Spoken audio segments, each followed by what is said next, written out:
Across the UK, online and on DAB.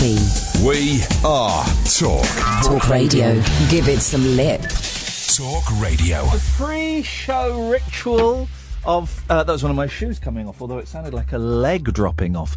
The pre-show ritual of the studio being changed, the lights being darkened, shoes and other clothing coming off. This is Talk Radio. Late night, Iain Lee on Talk Radio. We have ways of making you talk. I'm all thumbs, no action, attention deficit distraction. My brain operates on a fraction. All thumbs, no human interaction. I speak in typos, predictive text it. I spell checked it. I stand autocorrect.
The thing is, when you die, you don't get that noise. That's the problem. And what was I listening? Where did I?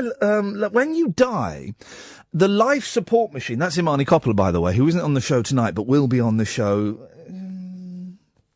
maybe Thursday or Friday. I don't know. Tonight after midnight, we've got Shawn Levy on, who wrote a brilliant book about Jerry Lewis. Which has just been reissued on ebook of all things. The Kindle. There are other ebooks, aren't there, available to one, and no, let me correct myself. I was going to say I cannot see the attraction of them. I can see an attraction of them.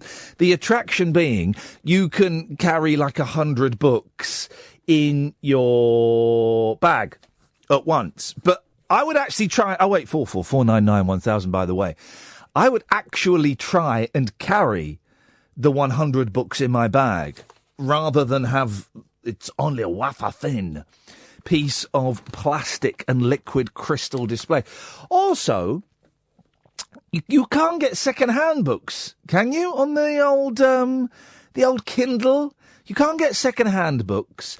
You can't go into your local Oxfam or Marie Curie and rifle through their digital collection and then plug your e-reader, is that a thing, into and say, well, could you download these second-hand books, please, and with annotations in the margin? You can't do that.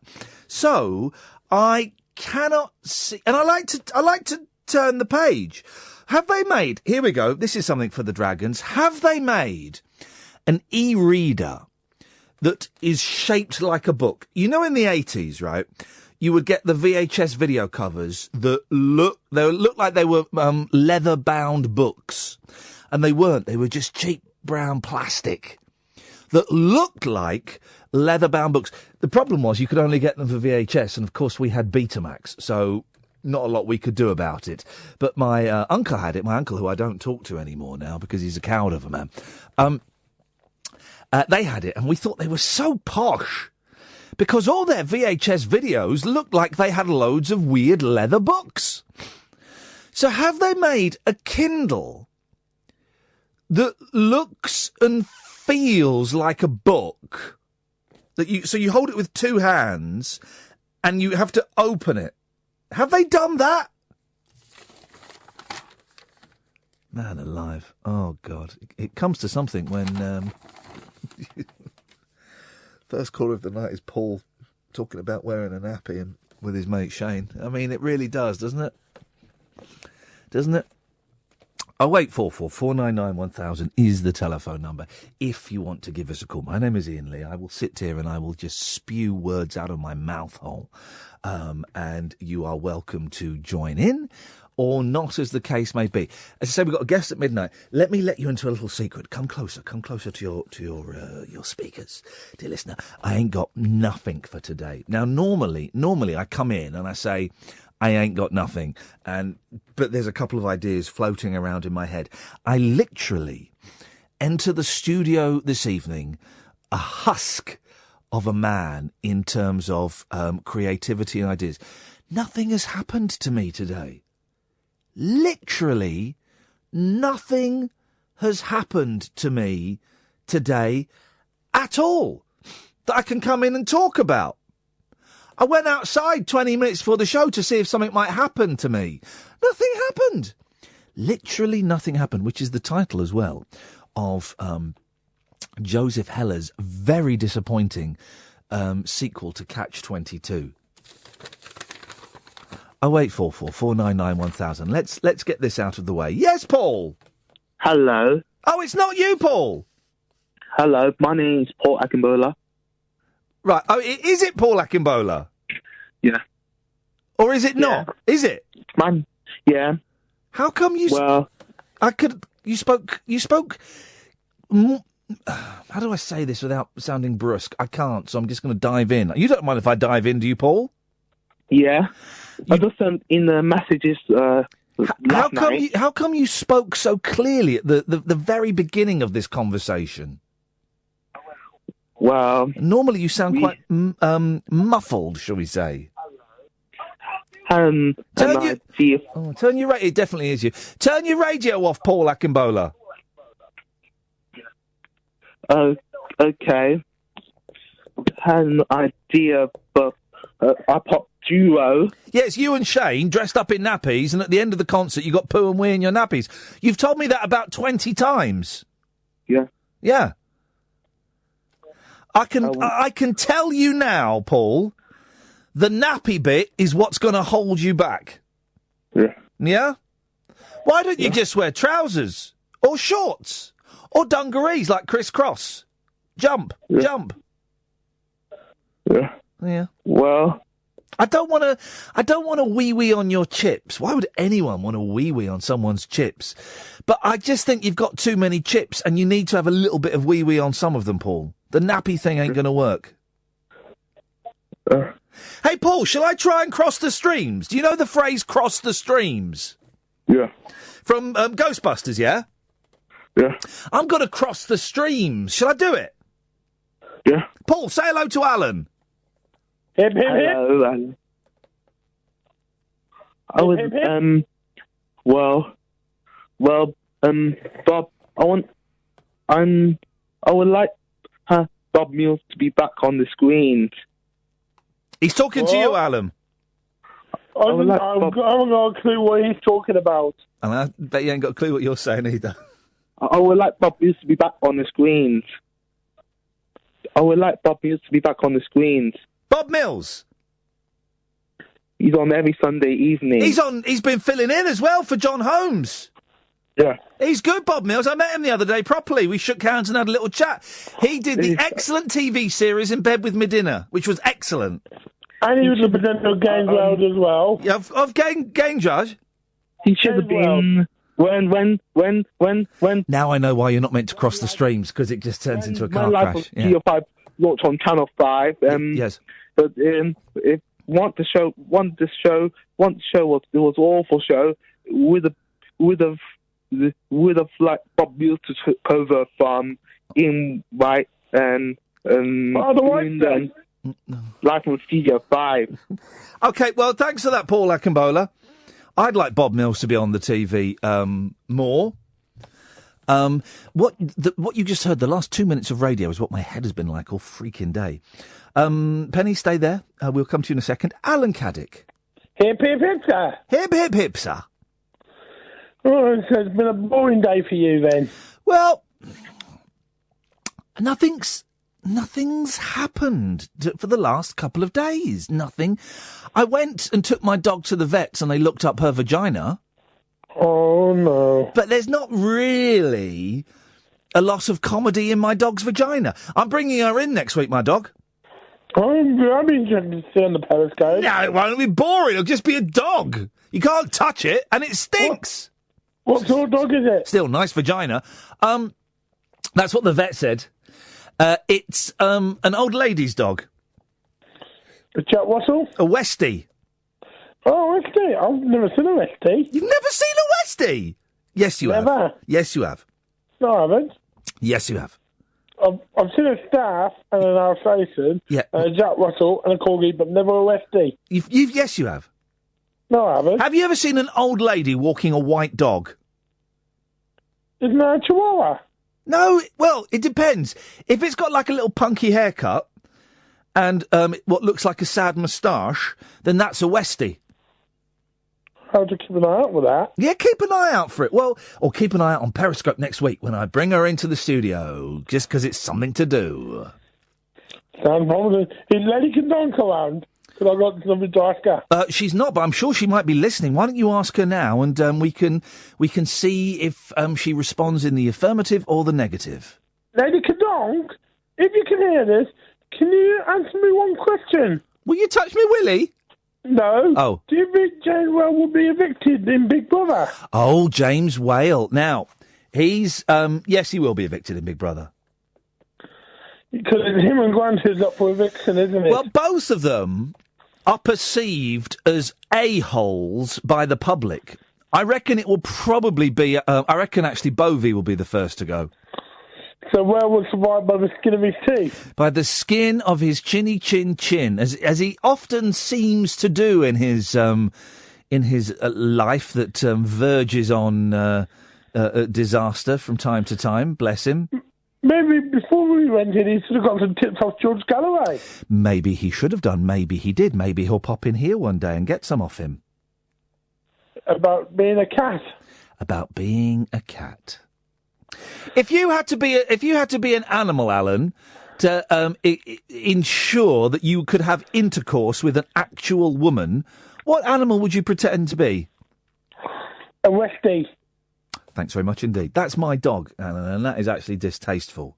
That's left a very bad taste in my mouth. 0844 499 1000. It's gonna be one of them shows, guys. I'm reminded. I've got to give away these pair of tickets to the perfume exhibition. Not perfume as in the scent, but as in the Japanese group. And I love perfume. Genuinely, I played some SM. Some of you hated it, and some of you adored it. But I've got a pair of tickets to give away to go and see for free. There's free tickets. It's giving it away. To go and, it's, when is it? Saturday and Sunday. This Saturday and Sunday, at the old Truman Brewery shop in East London. So it's London-centric. But perfume with this brilliant, girl group from Japan, Nihongo-wa. And they're awesome, and they're J-pop, and they're superb. And I got a pair of tickets. If you want them, just phone up and say you want them. I mean, that's a fair enough competition. Because we was at the BBC for years, we weren't allowed to do competitions. I remember once, we had a text vote. Even though I said we're not going to act on this, but just text yes or no, would you like to hear Gary Glitter's Christmas song? Because we're talking about Gary Glitter, so we often do from time to time. And my boss phoned up.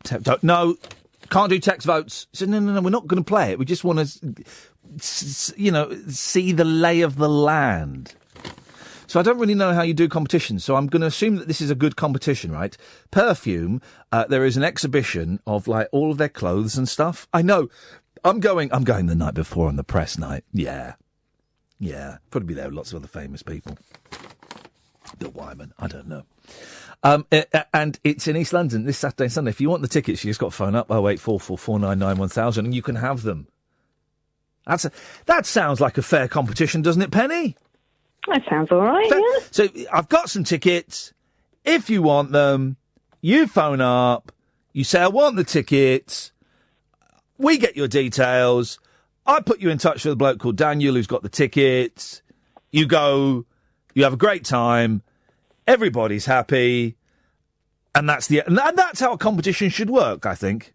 That sounds legit. You've given the criteria, it's all fine and dandy. It's all fine and dandy and above board, and that's got to be good news for the casual listener. What you got for us, Penny? I'm not really sure, to be honest with you. I heard you talk about running last night, and I've completely fallen off the running bandwagon now. Off the, what do they call the treadmill? You've fallen off the treadmill. I've fallen off the treadmill, yeah, almost literally, it feels like. I got to the end of week 2 of one of those Couch to 5K apps that you banged on about, and I haven't done it for 3 weeks. I've not been out for about 3 weeks either, and I feel rotten for it, to be honest with you. Do I have to go back to the beginning again, or can I pick it up? Will I be able to pick it up from where I left off? You should be all right picking it up where you left off, I reckon. It was quite early on.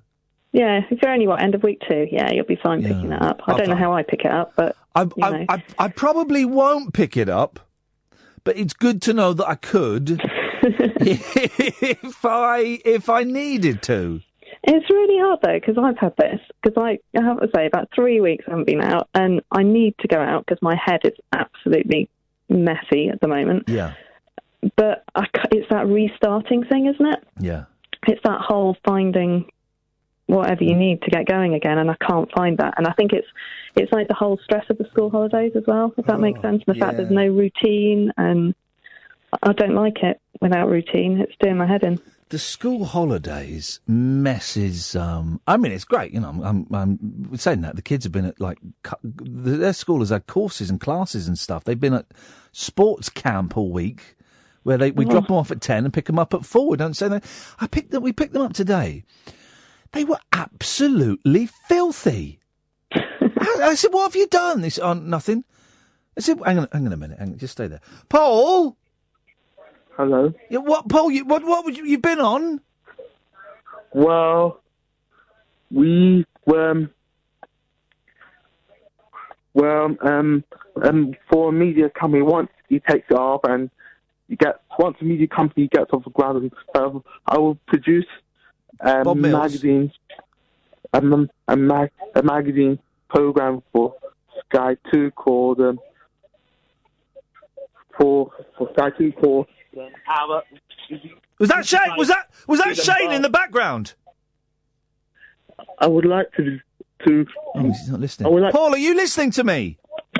Yeah. Right. Was that Shane in the background? Oh, I'm talking about the. Oh God, he's not listening. Is Shane a real person? Yeah. Can you prove that? Yeah. How?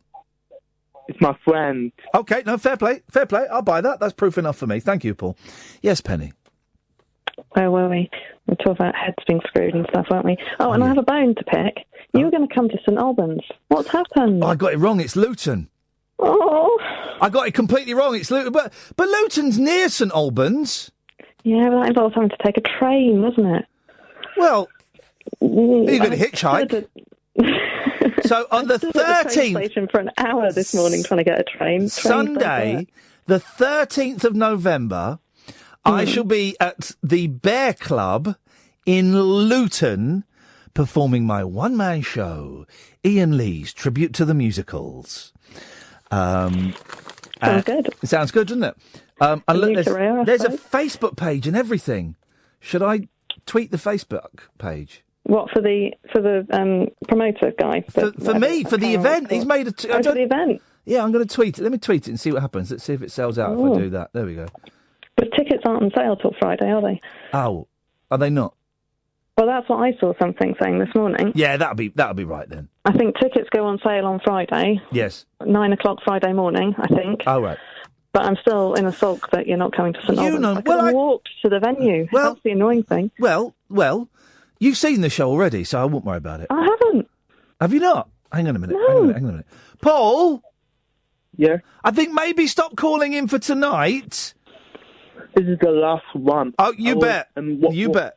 Well, what's my media company with the online channel is upset for the magazine channel, which my online channel will produce a show for Sky 2. It will be called a magazine called a funny version fun show called Brilliant. It'll be hosted by Big and Bob. Brilliant. Well, I wish you the best of luck with that, Paul. So yes, it's Sunday, whatever it was in November. 13th. Thank you. I will be performing live in Luton. Sounds good. Selling my You should CDs. still come to St Albans at some point. Well, you say Because that. I've not seen the show as the self-appointed leader of your St Albans fan club. Luton's about it's about 10 miles away. Yeah, it's not that far. It's not far at all. Get the bus. It's not a 15-minute walk. Get the bus. That sounds scary. I'm sure there'll be loads of guys coming from the St Albans branch of my fan club will be coming. They're probably hiring minibuses. Yeah, that's what we'll do. We'll sort out a minibus. Sort out a minibus and what's the word? A right old charabang. That's what you can do. We should. What you were saying earlier about books and e-books, is it just me, or is there not the same comfort? Is that the right word to use? In reading an e-book versus paper. I just love a bit of old-fashioned book, hold it in your hand thing. Yeah.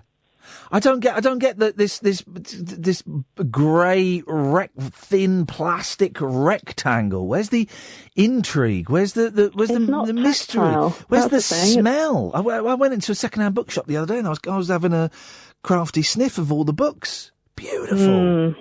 I do that. I collect old Ladybird books, you know, the ones we all had as kids and stuff, and the smell of some of that sounds really weird though, doesn't it? I did once sniff 50 Shades of Grey and I wish I hadn't. If I'm honest. Smell any book. I retched a bit, actually. That was unpleasant. But all the other books, beautiful. You see, I was, but thinking, I don't like to say this, but thinking of 50 Shades of Grey, as you don't, I was hearing the other night, you know, Kyle, who phones in, he does his own little radio thing, competition, all that.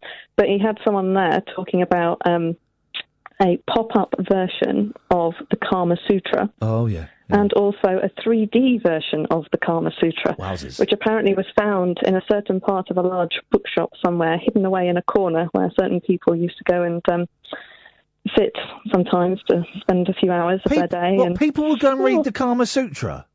It sounds like it. That's outrageous. It sounds like it, from what I heard. A woman phoned into his thing, talking. He used to, I think, work in a bookshop, talking about that. What was I going to say just then? So we were talking about Kama Sutra. Old smelly books. Old smelly books. Oh, my mind's completely gone blank. You said you'd been in somewhere, I think, or something like that. Oh, I was going to... Oh, I forgot. I've lost my train of thought, Penny, and do you find that's what's happening at the moment? School holidays, everything out of kilter, train of thought. I've totally screwed up a bit of work tonight for a client because I just could not think straight. Yeah. Oh, I'd forgotten. I'd forgotten loads of stuff. I've been commissioned to write this piece about this group for Record Collector, and the editor emailed me today, and I was like, "Oh God, I'm supposed to write something for you, aren't I?" He said, "Yeah, please." Like, "Oh, blimey, right, I'll get on that." And I'm thinking, I'm not going to get on it because I haven't got a clue where to start with it. I should have had it done 2 weeks ago. I've been putting something off for weeks and weeks and weeks, and finally sat down to look at it tonight and read through all the brief and went, I can't do this, and I need to do it. And yeah. It's time's running out. Life. I tell you what I was doing before we did the show, right? I was trying to distract myself. I fell down the rabbit hole a little bit on YouTube, and I was watching. There's loads of videos. Not loads. There are a handful of videos. On the way home last night, right? I listened to 6 Music. And they played, and I recommend this to anyone, it's called I Hope We've Passed the Audition. Between 1 and 2, they played, sometimes they play really good, slightly old music documentaries. And they did a documentary about the making of Let It Be. Triss, a regular listener, would have loved it, right? Brilliant. 6 Music, I Hope I Passed the Audition. And it was about the making of Let It Be, and there's loads of stuff in there I'd never heard before. It was absolutely superb. So I'm kind of on a little bit of a Beatles trip. And then my friend Watko said, have you seen the video of, and I'm going to play a little bit of the audio, right? Have you seen the video of Stevie Wonder telling the audience at a Stevie Wonder concert that John Lennon's died, right? Whoa. It's, let me play. It is the weird, he does it in a weird way. Hang on, it's the weirdest vibe. Hang on a minute. Here we go. I've listened to this. This is weird. Say something. I'd like your attention, please. This is very important. And I want you all to understand that he does it in a really weird phrasing, Stevie Wonder. Who likes to be the of any bad news. But I think he's got bad news. That I would like to, for those of you that don't know this, because I couldn't, it's been really hard for me to do this show tonight. But I did it in memory of... Just say it. Say it. People like this man. Say it. Like Dr. Martin Luther King, and like someone that recently was shot. It's a really weird vibe. Here it comes. Shot tonight 3 times. And I will tell you who. And I know that maybe you won't be able to sing this song with me, but the song is about people like him that have lived and died for the principle of unity for all people. And I'm talking about Mr. John Lennon. Isn't that chilling? I'm very sorry to Isn't that chilling? But when I found it out, it's still very hard for me to do this show, even now. But I know that he would want me to continue to express those same feelings as he has in his life.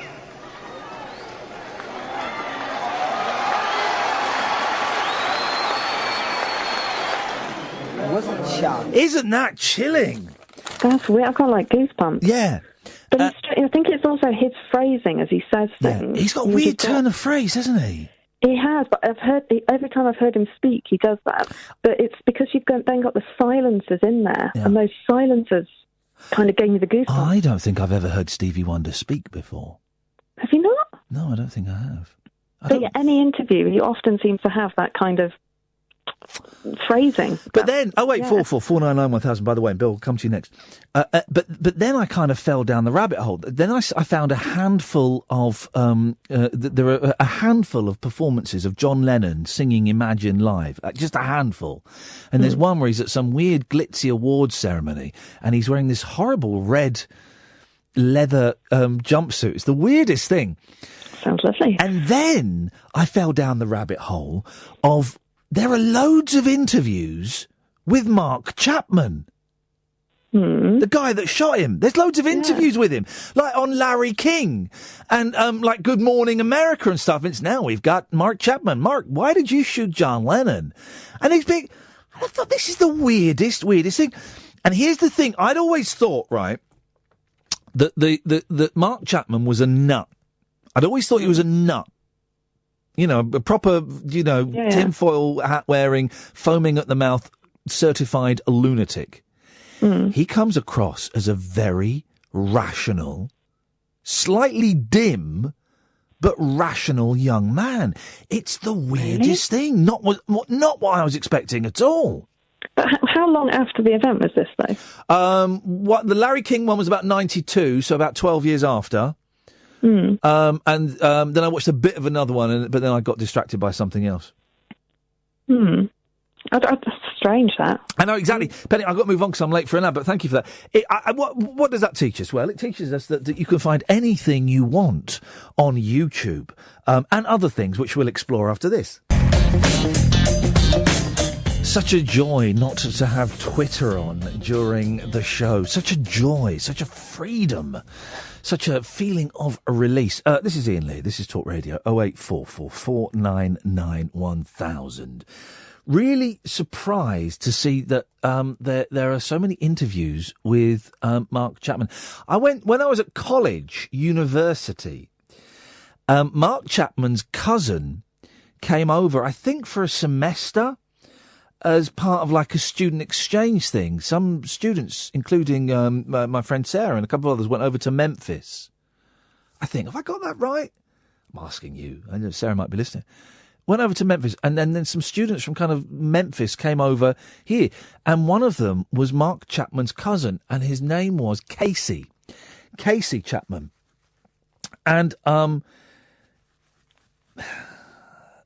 he was quite proud of his cousin. He's like, yeah, we knew Mark, and he was like a nice guy, you know, and he's kind of... And he would make jokes about it. I don't know if he was proud of him. I may have exaggerated that slightly, but he would make jokes about it, and it was very strange. 0844 499 1000. Yes, Bill. Hello, Ian. Hey, Bill. Good to speak to you. Good to speak to you, sir. Sorry to keep you waiting so long. What you got problem, for us? Ian. You mentioned Mark Chapman there. I don't know if you remember that bizarre coincidence about 20 years ago, but there was going to be a play on in London about John Lennon's life, and ultimately the best actor was vetoed by Yoko Ono because his name happened to be Mark Chapman. I don't know if you remember that. Oh, I did not want to play Lennon. Yeah, exactly, yeah. Isn't that beautiful? Yeah. I did not know that. That's incredible. Yeah, absolutely, yeah. I like a bit of Lennon. He's overrated. Yeah. Right? But I do. Now, here's the funny thing, right? There's a John Lennon song title that we can't say on the radio anymore. Okay. Do you know which one it is? I'm trying to rack my brains, Ian. Can you give me a clue? I tell you what I'm going to do, right? And again, I was surprised because there are versions of it live, right?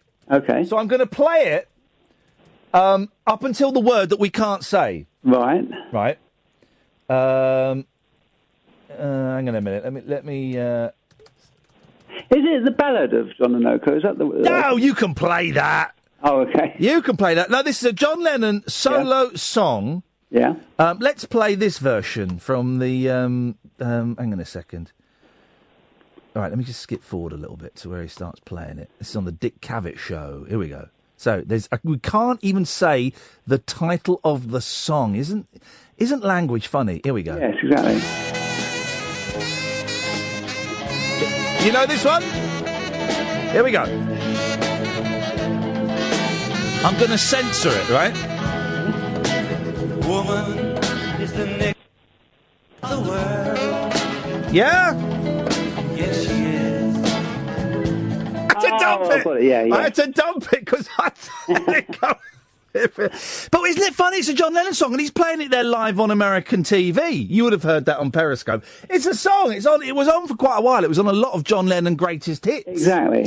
And it's a political statement about... it's a slightly ham-fisted political statement, as a lot of his were. Sure. About how we... God, that was a dangerous game. And there was only one winner, and the winner was swear words.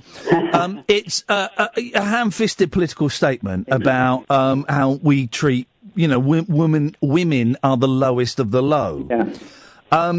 But you can't say the title. Isn't that funny? And he was playing that live on American TV there from 1976. It's a funny old world, isn't it? Ian, can I say about a bizarre irony following on from that? Please do, Bill, yes. You mentioned about Gary Glitter, didn't you? Yes. I think you mentioned last week as well, saying you can separate Paul Gadd from... No, I can't. But I've spoken to people who can. I do like Gary Glitter's music, and I interviewed some fans, and some of them said that they could separate Glitter and Gadd's crime, Glitter's music and Gadd's crimes. I can't, but I certainly can. But what's bizarre, Ian, is that on the BBC chart show on I think it's on Saturday afternoons, if Gary Glitter's risen in the chart, say from 29 to number 2, they won't touch the song at all. No. Won't touch it. No.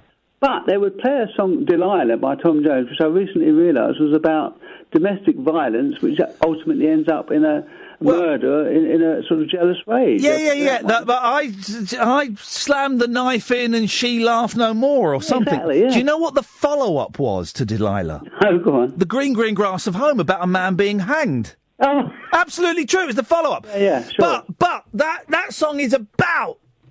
Oh, that was my leg. That wasn't... That song is about, a murder. Yeah. But he didn't have sex with 8-year-old kids in Cambodia, did he? That's the difference, whereas Glitter did. Yeah. And it's a shame, because it's a shame. It's more than a shame. They're quite innocuous, aren't they? They're sort of part of glam rock history. Oh, yeah, well, the songs are innocuous, but it's the heinous crimes that he committed. Yeah, sure, and I do like Gary Glitter. I like listening to his music, and I love watching documentaries about him on YouTube. Yeah. Because he's like an old... pantomime dame. You watch him in the 70s, the 80s, his big camp, these big eyes, his big camp thing. And I was going to make... I'm still toying with it. I am going to make a documentary about Gary Glitter fans, because there's a great story in there. And I went round and met loads of these fans, and they were lovely blokes. Yeah. And they argued they could separate Glitter and his music from Gadd and his crimes. And I can't, because it is the same bloke. Maybe it's just the memories of the time, Ian, because at the time, Gary Glitter was this sort of, you should say, over-the-top camp performer, and people remember that with affection, and perhaps they can't sort of separate that from Paul Gadd and what he did later in life. Yeah. Well, I can't separate it, because he wasn't doing it later in life. He was doing it... Yeah. Here we go. Here's part of the problem, is he was using his success as a pop singer to groom children. Oh, yeah, absolutely. Yeah. So the two are intrinsically linked, whether we want them to be or not. But, I'm not defending him in any way, but I have no problem hearing they're good songs. Sort of uplifting, sort of cheerful Here we songs. go. Well, what's his name? Jonathan King. Yeah, another one, yeah. Well, loads of his songs. He wrote the English lyrics to Gloria, Gloria. Yeah. I think they've got your number, Gloria. That's written by Jonathan King, who's a paedophile. Yeah. Yet we still. I just sang it, and I can't mention the name of a John Lennon song. It's a mixed up, muddled up, shook up world that's got my Lola. Yes. Bill, I've got to move on. Nice to talk to you, mate. Thank you very much. 0844 499 1000. Simon, stay there. You'll be next. 0844 499 1000 is the phone number. Periscope is up and running. There's about 422 people watching us at the moment, which is quite a lot of Periscope. If you want to join them, you can log in on your smartphones or your computer. Periscope.tv/Iain Lee, IAINLEE. And there are lots of them saying, well, can I call in about anything? Yeah, you call in about anything. You can call in literally about anything. And yes, if you want to call in about flying ants, flants, then you're more than welcome to do that as well. Simon. Hip, hip, hip, Mr. Lee. Hip, hip, hip, Mr. Simon, sir. How are you? I'm all right, thank you. Good to hear. On the way in, right, I've been listening to... Because I've got DAB in the car now. And I've been experimenting with 6 Music and BBC 4 Extra, right? And on BBC 4 Extra at 6 o'clock, I listened to it yesterday. Yesterday was part 6. Today was part 7 of the most boring, yet the most wonderful science fiction drama. I thought it was from the 60s, but they said today it's from the 80s, and it's called something like Discovering Earth. And it's basically, I don't know what it's about, but it's really badly acted. And there are lots of killer robots as well that talk like that because we are killer robots and we must sustain our own life force. They're from Yorkshire. Well, they might be. They're all speaking very, very posh. It turns out that in space in the future, they're all going to be very, very posh English people who've obviously trained at RADA. It's the strangest thing, but it's really boring. But I really enjoyed it. Do you know? There's a thing, isn't there? There's a type of meditation. I can't think what it's called. Are you breathing into? Are you gargling water, Simon? No, I've got my what do you call it on? earphones. Oh, okay. There's a type of meditation where one watches quite dull, repetitive videos. They're all on YouTube. I can't remember what it's called. Someone will tell me what it's called. And you watch it and you enter this meditative state. And this radio programme, this awful drama from the 80s, what was it called? Interceptor 2, discovering a Mission Earth. I know it had 2 at the end of it. Someone will know. 0844 499 1000. Anyway. Obviously made an impression on you. It made a real impression, Simon. What you got for us, boss? Well, there's two things. What did Stevie Wonder go into next? He did the John Lennon's Dead. What song did they play? Oh, do you know what? That is, I bet it was. I don't know because I didn't get that far. I bet it was the one about, is it called The Duke? That's about, hang on, that's about old, it doesn't go in, it doesn't play the song. It's just a bit weird if it isn't She's Lovely or Signed, Sealed, Delivered or something. I think. Yeah, it doesn't play the song. I bet it was, is it called Sir Duke? That's it, Sir Duke. That's the one about old, dead singers. So maybe he did that as a tribute. Okay. And the other thing was N-bombs in songs. And there's a bit of a hypocrisy in that Oliver's Army by Elvis Costello, who I know you don't like, has a uncensored N-bomb in the middle of it. Well, the N-bomb is in it, and it was only discovered. I mean, that song came out 1979 or something. It's a good song. I like that one. Yeah. And it was only. I remember a couple of years ago there being a furore that Oliver's Army had the N-word in, and it was there were calls to ban it on Radio 1 and stuff. And I remember we played it, and it's in there. You kind of have to know where it's coming, but once you know it's there, it's there. Yeah. But is there not a wee bit of hypocrisy?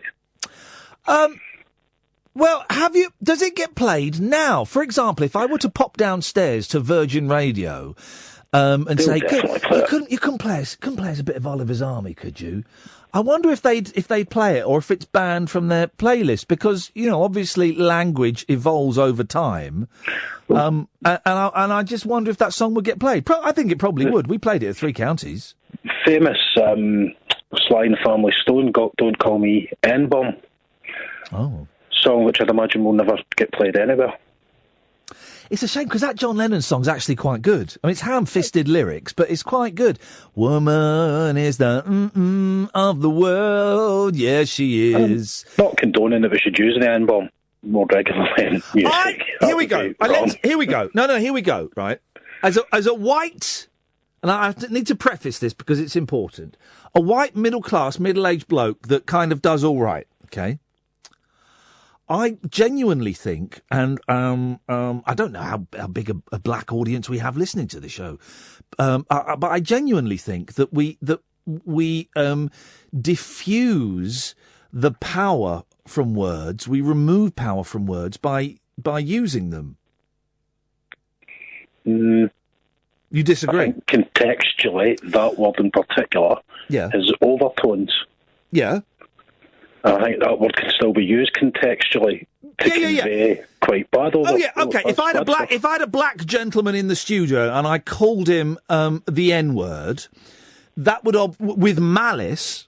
Yeah. But then if I called him, is there a way to say my N-word in a friendly way? I don't know that there is. Well, black people do, and that's that is argued that is acceptable because they are cultural reappropriation, isn't it? Yeah, but it's also I'm tripping over my thoughts here. If you say any word with malice, it's not pleasant. It's not a good thing to be doing. But that's a particular word that I don't know. Being a white middle-aged man like yourself, I don't know if there's a good way of ever saying it or reclaiming it because it's not your word to reclaim. Well, I didn't. No, hang on a minute. I didn't say I was going to reclaim it because it's not mine to reclaim. Sorry, to remove the power from then. But exactly. It's my language, and it seems that I can't use a word in my language because of the historical context. What about the guy in the Dambusters Dog? Yeah, which they still show quite regularly as well. Yeah. Guy Gibson. It's just okay. Let me come at it this way because I'm going about it slightly the wrong way. It is incredible that 6 letters two of which are repeated, can have so much weight. It can have so much. I'm really choosing my language carefully. It's odd that a six-letter word can have so much perceived weight about it. But it ties to hundreds of years of oppression. Yeah. I think it's more than... I think there's more goes on with that word, more subtext than I think even you and I are aware of. Yeah, but it still boils down to essentially six letters. Yeah. And that's all it is. All it is a noise made at the back of the throat that comes out of the mouth. That's it. That's it. And it can cause so much hatred and so much upset. And there's words around that any sort of minority or ethnic group, and so the gay community that have words that have a similar venom to them. But they're not. But I could say those. I can say puff, queer, and bender. Now they're not particularly pleasant words, but I can sit here and I can say them. Faggot. I mean, I can still say it. That's perhaps the strongest of the lot, and they're thoroughly unpleasant words. But I can't say the N-word. And I just think that's interesting that we have this sort... And I get it. I get the history of the word. I totally get it. You know, I'm not in any way denying, you know, what it's associated with and everything that it, you know, that it's used as it's been used as a form of oppression from, you know, from white people over people, black people. I get it. But I just think it's... Funny's the wrong word, but I'm going to say it.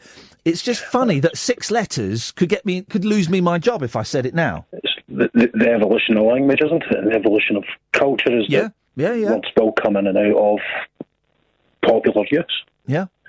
And the meaning and their use will change over time. Well, exactly 40 years ago, John Lennon singing it on live TV. Now, that song is kind of hushed up and brushed under the carpet. And if it was to come on... Elvis Costello gets away with it. That Simon is the rub. Elvis Costello gets away with it. Thank you for that. 0844 499 1000. Imran and Billy, stay there. Triss is up next. Yes, Triss. Hip, hip, hip. Hip, hip, hip, Triss. How you doing, fella? How you feeling? BBC iPlayer. I hope we've passed the audition.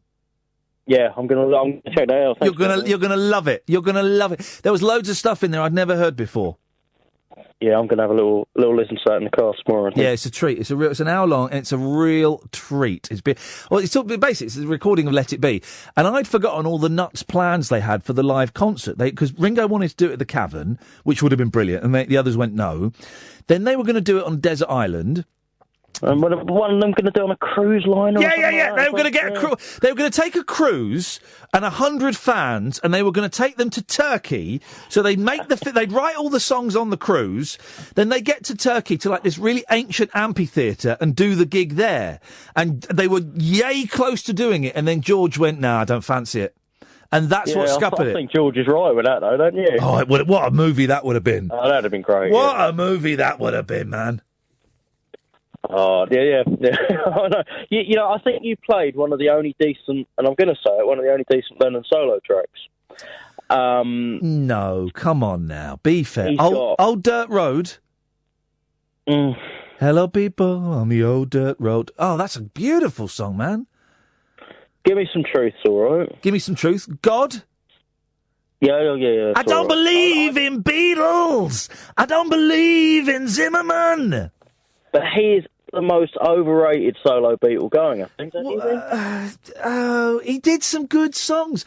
I love all the Yoko songs. In the middle of the bath, in the middle of a bath, I call your name. Oh, Yoko. I love all that stuff. I love the fact. No, a lot of his solo songs are love letters to his wife. How romantic is that, Triss? Yeah, but it gets a bit tiring, doesn't it? No, there's only half a dozen of them. They're beautiful. Watching the Wheels, beautiful song. I think, but the thing is, what people forget is, come 75, he was dead in the water, wasn't he? He couldn't get a record contract to save his life. It was Griffin Records that picked him up. Yeah, and that last album was a bit ropey, but Watching the Wheels, beautiful boy, great. Starting Over, great songs. Woman, Jealous Guy. Come on, Triss, what are you talking about? Oh, Paul's the obvious winner. Well, but Paul's been Paul's got 40 years on Lennon. No. Oh yeah, I suppose so. He's been around for a lot longer. Yeah, no, that's true. It's yeah. Oh, you know, me and the wife took 4 children to the cinema today. Were they yours? To see. 3 of them were, yeah. Okay, fine. To see Secret Life of Pets. £10.45 I spent on a ticket. Yeah. I saw the trailers and the toddler went off on one, and that's all I saw. £10.45. Flipping it, really? Because the toddler went nuts. You had to get out. Yeah. It's a shame, mate. It's a good film. It's one of the better ones that's come out recently. Well, I'm going to watch the trailers before the BFG next week as well. The BFG... Trish, I've got to go. Thank you, mate. I'm sorry it was a brief one. Check out that documentary. You'll love it. The BFG does not interest me in the slightest. It looks Allah. But Secret Life of Pets is a really good one, as is Finding Dory, which I think, does that come out this week? I'm not sure. Anyway, that's a good film. 0844 499 1000. Imran, you'll be up next. Then it will be Billy, and it could be you, dear listener. Now is an excellent time to call. I'm Iain Lee. This is Talk Radio. Talk Radio. Right, 1 hour down, 2 more to go. Imran, Billy, and it could be you, dear listener. Now is an excellent time to call. We call you back. 0844 499 1000. 0844 499 1000. You can call in about anything. It's been quite a roller coaster of conversation. It's 11 o'clock. I'm Iain Lee. This is the news on Talk Radio. Late night, Iain Lee on Talk Radio. We have ways of making you talk.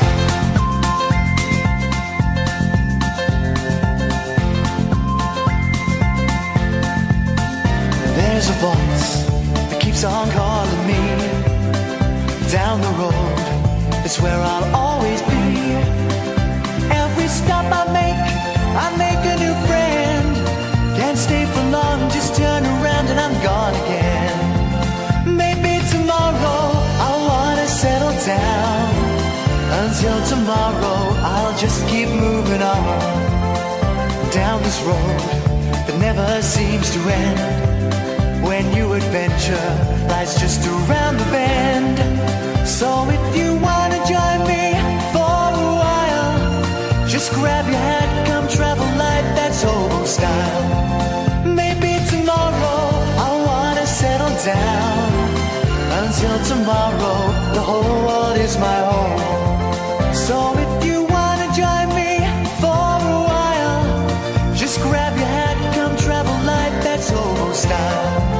Maybe tomorrow I wanna settle down.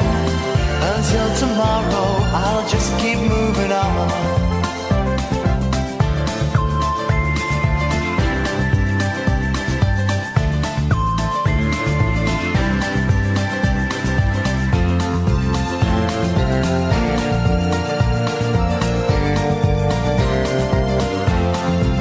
Maybe tomorrow I wanna settle down. Until tomorrow I'll just keep moving on. There's a world that's waiting to unfold. A brand new tale no one has ever told. We've journeyed far but you know it won't be long. We're almost there and we paid our fare with a hobo song. Maybe tomorrow I'll wanna settle down. Until tomorrow I'll just keep moving on. So if you wanna join me for a while, just grab your hat, come travel light, that's hobo style.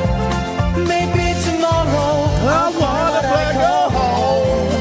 Until tomorrow, you know I'm free to roll. Ba-dum, ba-dum, ba-dum, ba-dum, bum. 0844, the buzz stops. 0844 499 1000. You can call in about anything, but Periscope, we're trending on Periscope, which is really, really, left me nonplussed. But for those people that are watching anywhere around the world, you can call in. We call you back about literally anything. What have we talked about in the last hour? Mark Chapman, the N-word. I can't remember what else. Loads of stuff. 0844 499 1000. Imran's on the line. Evening, Imran. Hip, hip, hip. Hip, hip, hip, mate. What you got for us?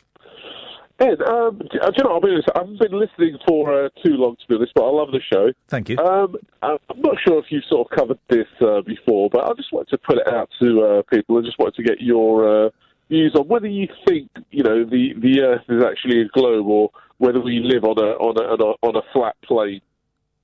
Any views on that? Say that again, Imran, because I thought I heard something that... Say that again. Do you think the Earth is round, or do you think the Earth is flat? I think the Earth is round. Okay. Why do you think it's round? Just because of what you've seen and what you've been told? No, because because what I've seen, yes. Okay, so basically you've just seen images that NASA have. No, that wasn't what I said. Okay, so what else have you seen that makes you think the Earth is round? I've seen evidence that the Earth is round.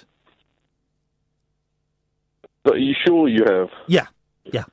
Actual. No, this is I'm just like sort of chewing the cuddy. So what evidence have you seen that makes you think the Earth is round? Right, I have sat on a beach. Yeah. Right, and looked out to sea. Yeah. And you can't see anything else out there. You can just see the horizon. It goes on forever. Right. Okay.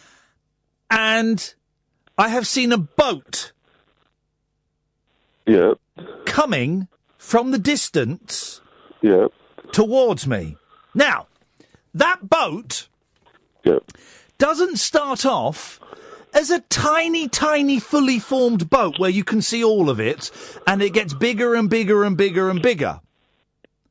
Okay. What it starts off with is the tip of the funnel of the boat. Okay. And as it gets closer, you see a bit more of the funnel. Then you see the two funnels either side that are a bit smaller. And then you can see and as it comes towards you and comes over the curve of the Earth, you see more of it. If the Earth was flat, you would just see a tiny boat where you could see all of it getting bigger and bigger and bigger. Okay, so let me ask you. Okay, no, I understand what you're saying. So let me ask you this then, yeah. If you had a high enough powered telescope, and you looked at the same boat, yes, you would have seen that boat a lot further out. The fact that you think you're just seeing... No, you wouldn't. No, you wouldn't. No, you wouldn't, because you wouldn't be able to, because the curvature of the Earth would prevent it. You'd see it in more detail, you'd see it bigger, but you wouldn't see it further out. No. It's just due to the fact... Don't you think it's due to the fact that just, you're trying to look out to sea, yeah? Yeah. And you think you're seeing this boat just coming over around the curve of the Earth. No. I've seen. You can see it, Imran. It's a testable thing that we can all see. I've seen it. Okay. All right. So that's my evidence. Now, what do you think? Do you think the Earth is flat? I mean, I'm getting to thinking that it is. Yeah. I bet you are. What's your okay? I've given you the evidence that the Earth is round. What's your evidence that the Earth is flat? Water. Now, I can't honestly believe, that we could have the mass of water on this Earth, and it just sticks to the Earth just due to gravity. Well, it doesn't stick to the Earth. Well, so what's holding the water down when the Earth is like on the south? But the water goes up. The water goes up in the sky. We're talking about the water in the sea. Yes. The water goes up in the sky. How do you mean it goes up in the sky? Well, where do you think rain comes from?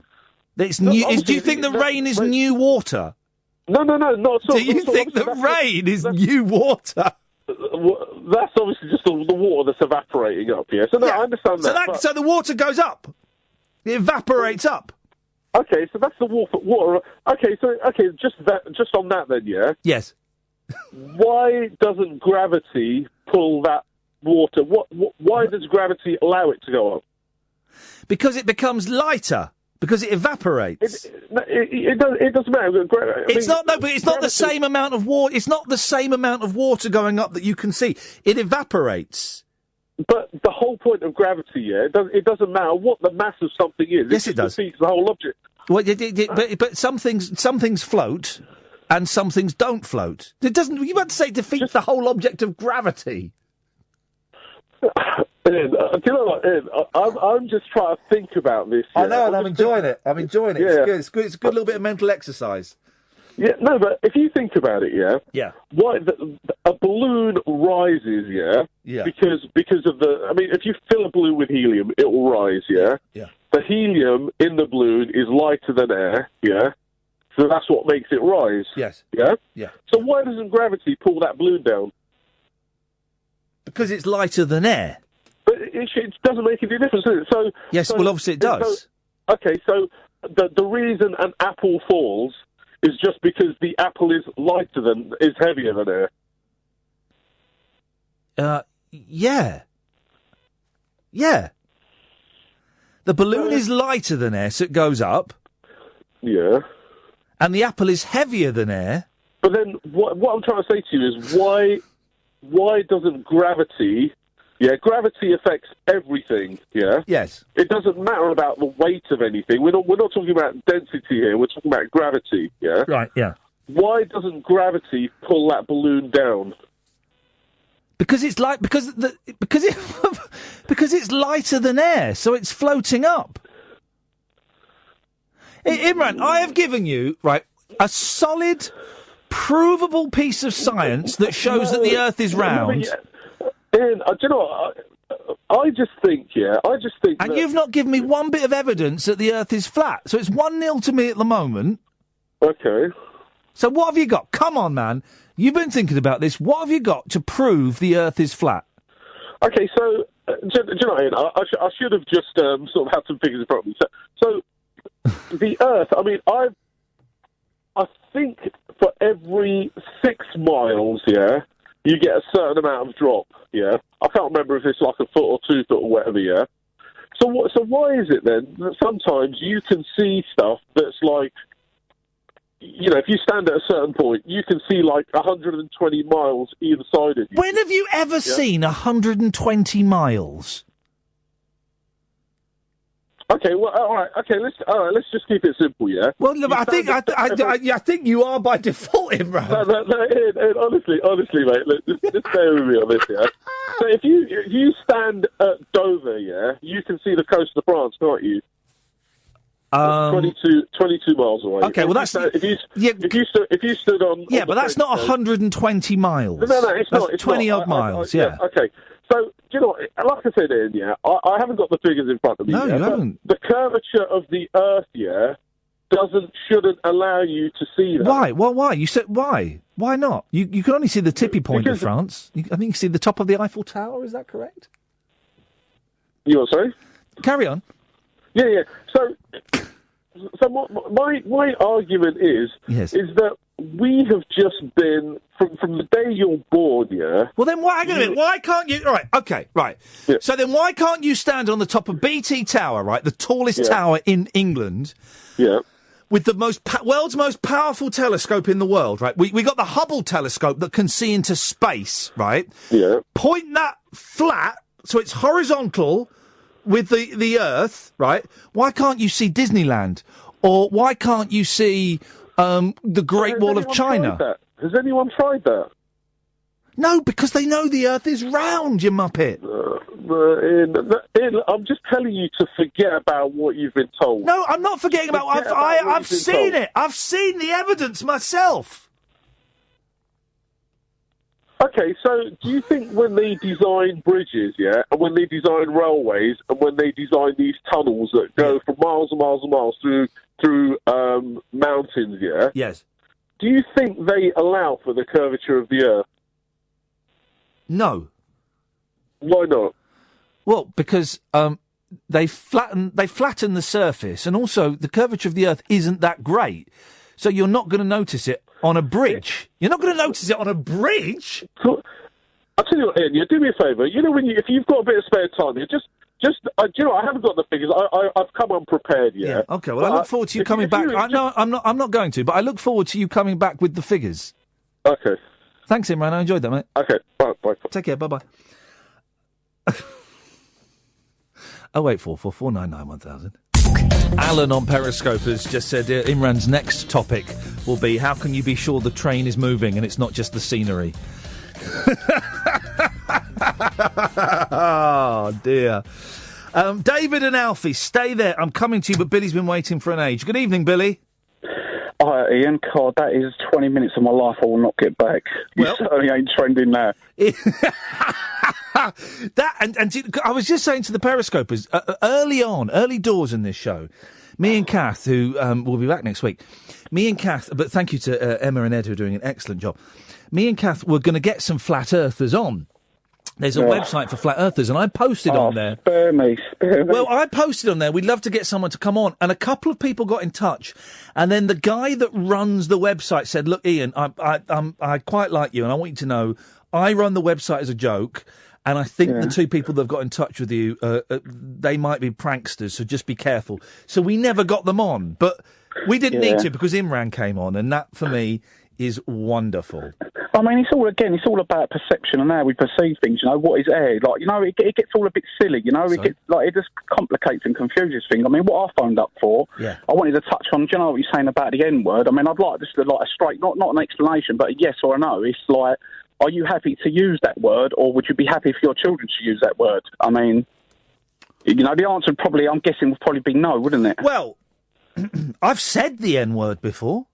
Yeah, but I mean, again, it's kind of like I've said. I mean, the two most powerful words at the moment, and this is off the top of my head. You can correct me if I'm wrong. Are the N-word and the C-word?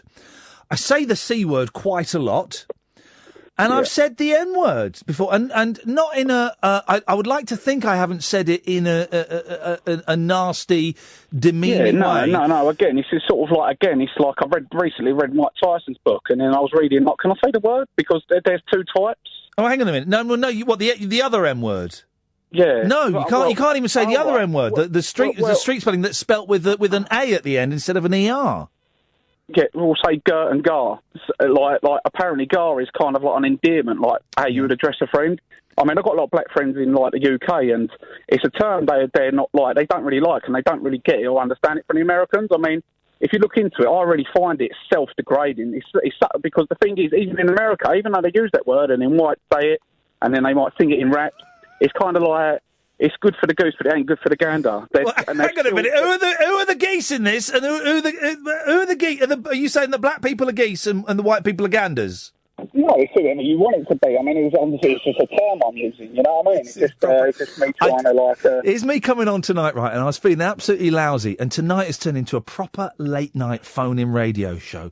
Thank you. I pray to the God of Mike Mendoza. Thank you. Listen. Let me stress again, right?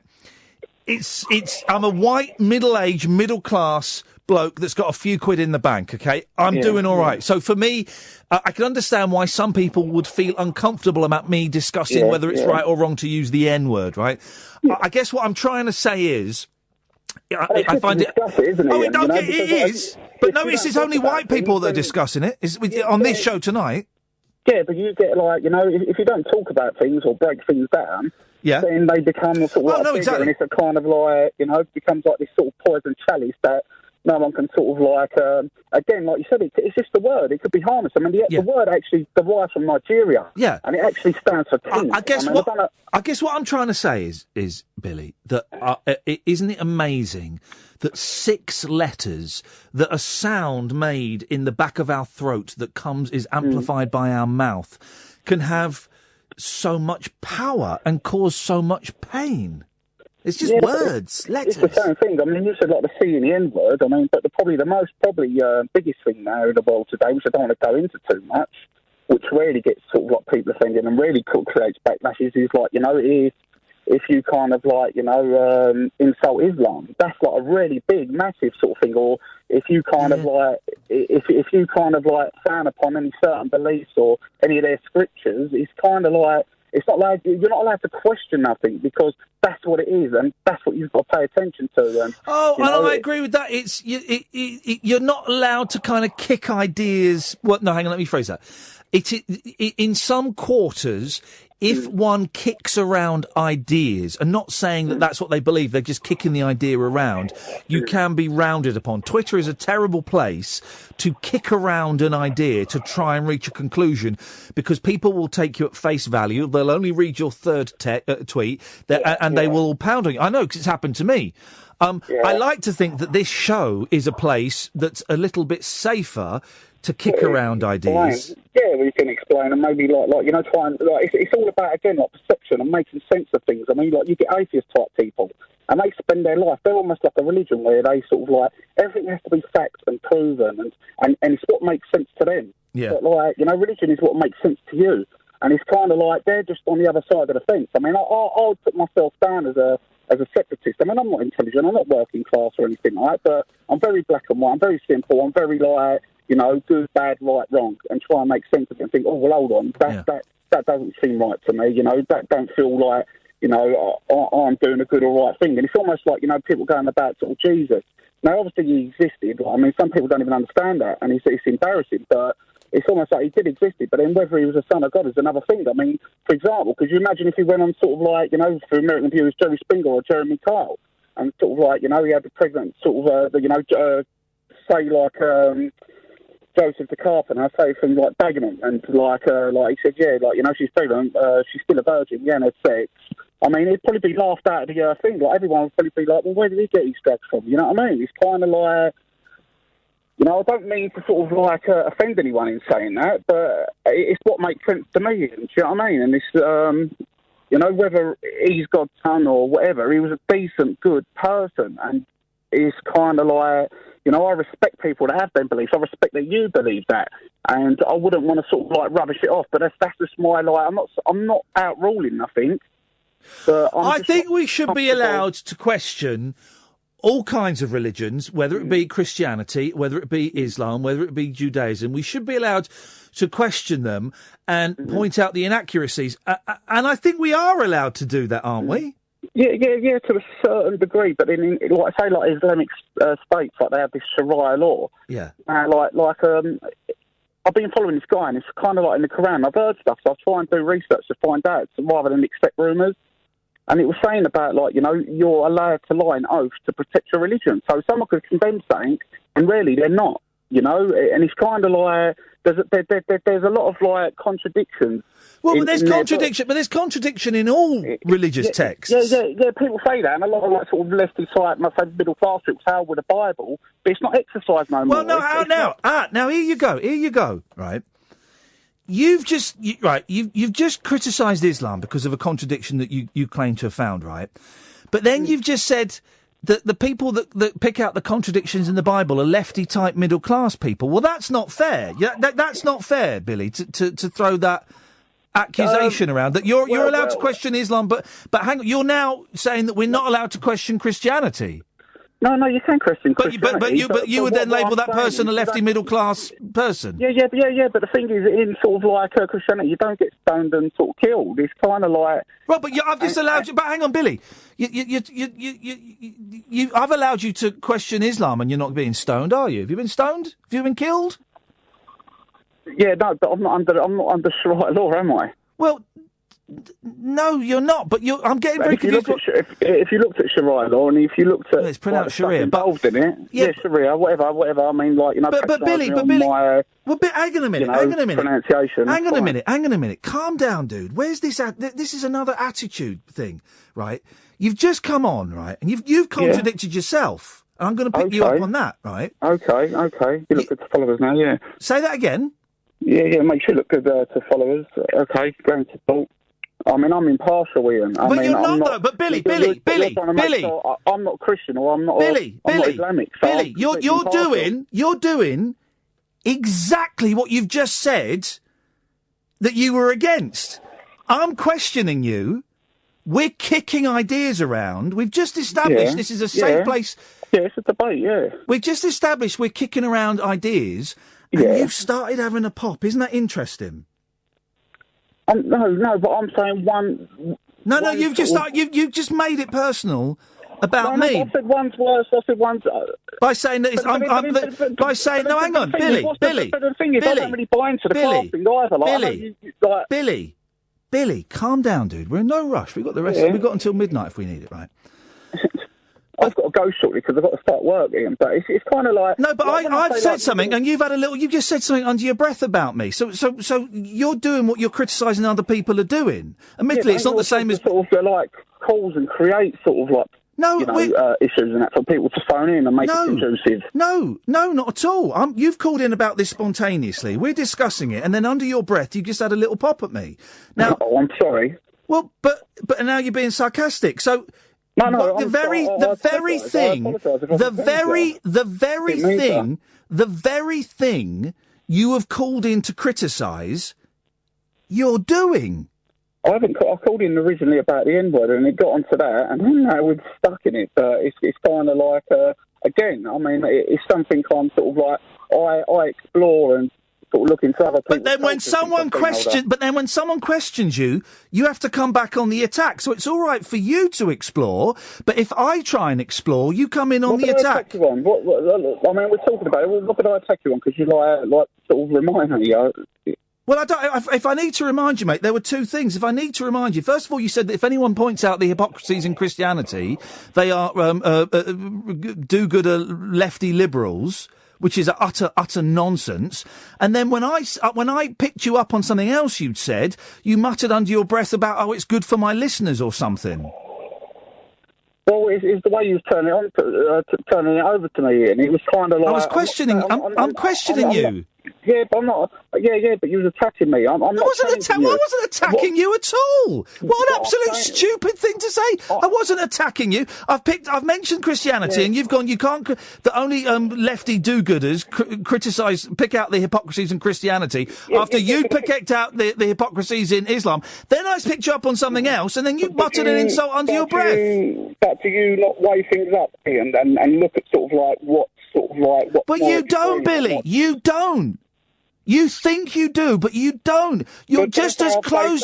You're just as closed-minded as the people you've phoned up to criticise, but in a different way.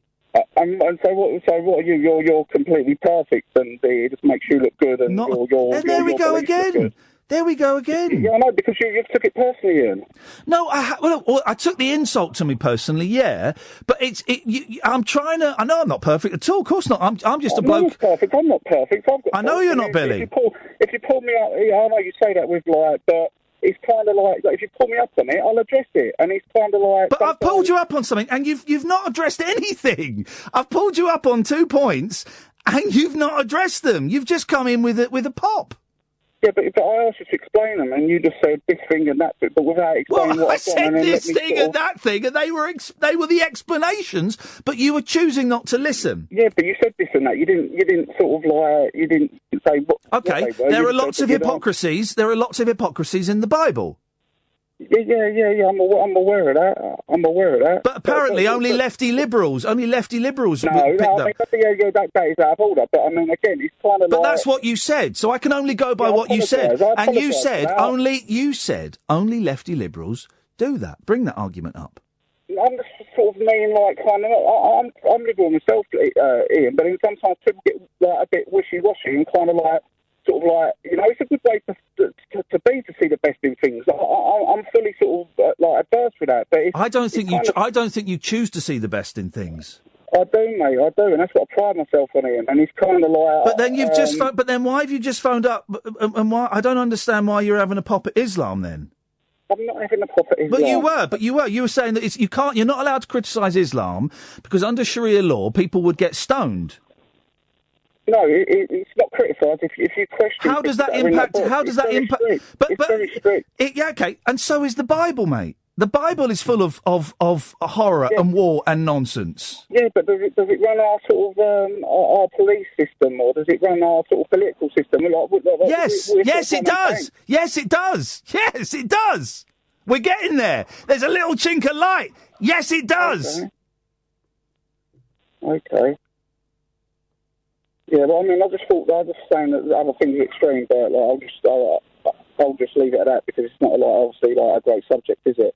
But I mean, again, it's like I do look for the best in people, but then I've seen sort of certain things that I'm trying to explore something. It almost feels like, I had a bit of a finding, like something come to me, and I thought I'm really intrigued to sort of look into this sort of book and explore this culture. And I think is that for it wasn't for the wrong reasons, Ian. It was to kind of there's a lot of people's Islamics in our country, and the thing is, Muslims. We call them Muslims. Muslims, yeah, but I mean, I don't know what's sort of correct thing to say. I mean it with bad intent, Ian. Again, it's kind of I've got, I've never fallen out of a Muslim. I've never had a bad word or I don't understand why you keep going on about Muslims. Because that's what you was going on about. No, I wasn't going on about it. You were going on about it. You said I was criticising it. You were criticising it. No, I said it's one of the things in the world today, which is highly, which you can't really. No, but you can't. You've just spent 20 minutes criticising it. You can criticise it. This is the myth, right? This is the myth. And I had this. Billy, hang on. Billy. Speech under an Islamic state. But freedom of speech doesn't exist anywhere, mate. It doesn't exist. Yeah, but I can talk about it on the radio. No, you can't. Freedom of speech does not exist on this radio station. Fact. I had to censor a John. Billy, let me finish. Let me finish. No, but Billy, listen. I had to censor a John Lennon song tonight. I had to dump it. Freedom of speech does not exist. It's a myth. Let's get onto a lighter tone there. No, we've run out of time, Billy, but I enjoyed that. Call in again. 0844 499 1000. 0844 499 1000. Suddenly, in the last 35 minutes, this has become a proper late-night phone-in radio show. I enjoyed all that. And I love the conversation about free speech. Free speech doesn't exist, guys. It's a myth. Certainly a myth in terms of the radio. People will phone up throughout my career here, as they have done at other places, and say, you're censoring me, where's my free speech? You haven't got free speech on the radio. There, the laws of libel. You can't phone up and libel someone, and you can't swear. I had to dump a John Lennon song, Woman is the N-word of the world. If I can't play a John Lennon song, think of all the other things you can't do. Freedom of speech is a myth. I enjoyed that. I do enjoy that. It's a little bit of late-night mental sport. So I hope Billy calls in again, because I did enjoy that. 0844 499 1000. David's on the line. Evening, David. Hi, Ian. How you doing? I'm all right, thank you, David. I'm feeling alive, which is good. Alive? I've been laughing, fella. I've been meaning. I found you about a month ago, I guess. I rediscovered Talk Radio. Not what I called in about, but you've got a special little place in my heart. Not yourself, Mike Dickin, Talk Radio about 1999. You love Mike Dickin. You love Mike Dickin. He was brilliant, wasn't he, Mike? He was a superb man. He was a Formula One fanatic, and I had a little chat with him on a couple of occasions. You live in High Wycombe, which has got a very special place in my heart. Fair enough. My sister got married in High Wycombe. Oh, I see. I know it I know High Wycombe very, very well. Partly because I've had to visit people in the hospital quite a bit, but I know High Wycombe very, very well. Oh well, I've only been here about 18 months, but I only moved over from Aylesbury, so I haven't come far away. Exactly. It's all. I used to live in Farnham Common. Well, I know all of these places very, very well. Yeah. I just so you know, Ian, I'm watching you on Periscope as well. It adds an awful lot to it to see your reactions to callers as well as comparing them to my own. And I have to say, after Imran, I was laughing. He was good, wasn't he? He's got a point. Oh, come on. Come on, David, you're better than that. I'm an intelligent man. I turned 50 on Friday. I'm not... Yes, I can see you. Can I just say, hang on, the person, I knew someone would correct me on Periscope, but Ian, libel is written. You mean slander. No, I mean libel. If you say something on the radio, it counts as it being published. It is libel, not slander. Yeah. Boom shakalak. There we go, guys. Well, anyway, yes, David. David. I won't be saying anything naughty, but I will pull you up on a couple of little... Please do. Your reasonings with Imran. Just a little thought. Just a little thought. I'm getting comfortable for this because I'm going to enjoy this. I'm going to enjoy pulling your pants down. I take it this was as you sat on your beach looking out at the wonderful clear sea. Yes. This was a big boat that came over the horizon. Yeah. It was one of those giant cruise ships. Yeah. So is it possible that if there was so much curvature as you looked out, would you not see it side to side? What do you mean side to side? Well, if you look across the horizon, you're looking out to sea. You look from left to right, as far as you can see, left and to right. Would you also not see if it's that much of a curvature that it's going over the horizon as you look out to sea? The sums, by the way, hang on a minute. What does that mean? You see it side to side? If you look out, you're looking at a flat horizon, aren't you? As you look out to sea, you're looking at a flat horizon. Yeah. Well, you should be able to see surely as far side to side as you can looking out. No. Why not? Well, why would you think that you could? Well, if you're I don't get what you see. There's the horizon. It's the sea, and it looks like it drops off the edge. I can give you the figures for this as you go out. I believe. I mean, this is from what I've researched on it, and I'm open-minded, Ian. You know, Well, when you say open-minded, you don't for a second think the world is flat, do you? I'm not convinced it's round. Oh, for Christ! I'm not. I'm really not. There's nothing. I've seen nothing with my eyeballs. Have you never been in an aeroplane? Yes, and I've travelled to New Zealand, America on several occasions. Well, I'm sorry to hear that, but have you not looked out? Do you ever look out the window in the aeroplane? Yeah, you can see the curvature of the Earth. No, you can't. Oh, yes, you can. You're imagining it, Ian. Of course, you can see the curvature of the Earth. You cannot. When you're up, of course you can. The horizon, okay, if you think you can... Yes. When you look out of an aeroplane, the horizon is always at the same level, isn't it? I don't know what that means. Well, the horizon will stay level. When you look out, the horizon is always level. Now, if you went... What do you mean it's always level? If you go up... If you go up, the horizon moves. And if you go down, it gets closer. I don't believe it does. Wait a minute. So if you're on the ground in an aeroplane, right? Yeah. The horizon is closer to you. If you go up, the horizon is further away from you. Yes, but you don't actually see. How can I? I mean, like I say, I'm open-minded. But you're not open-minded. You're bonkers by the sound of it. Okay, let's look at it from another angle. You know when you fly long haul. God, you enjoying this, JP? If you fly long haul and you fly, if you look at the route you take, you think, well, most often you look at it and it seems to be not a direct route. I've flown to Malaysia via LA, and it was a real L shape on the map as you follow it. If you place these routes, these long haul flights over what they describe as the flat Earth map, all these kinks, flat Earth. Hang on a minute. It's also fair to note that the United Nations emblem is the flat Earth map. I know. So you're saying that the United Nations.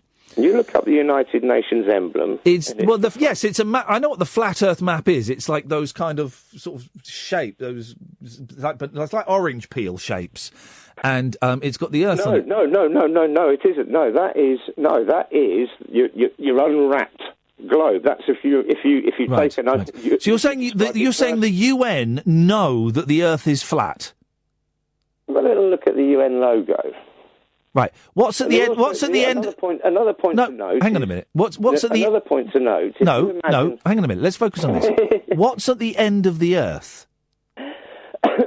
Okay.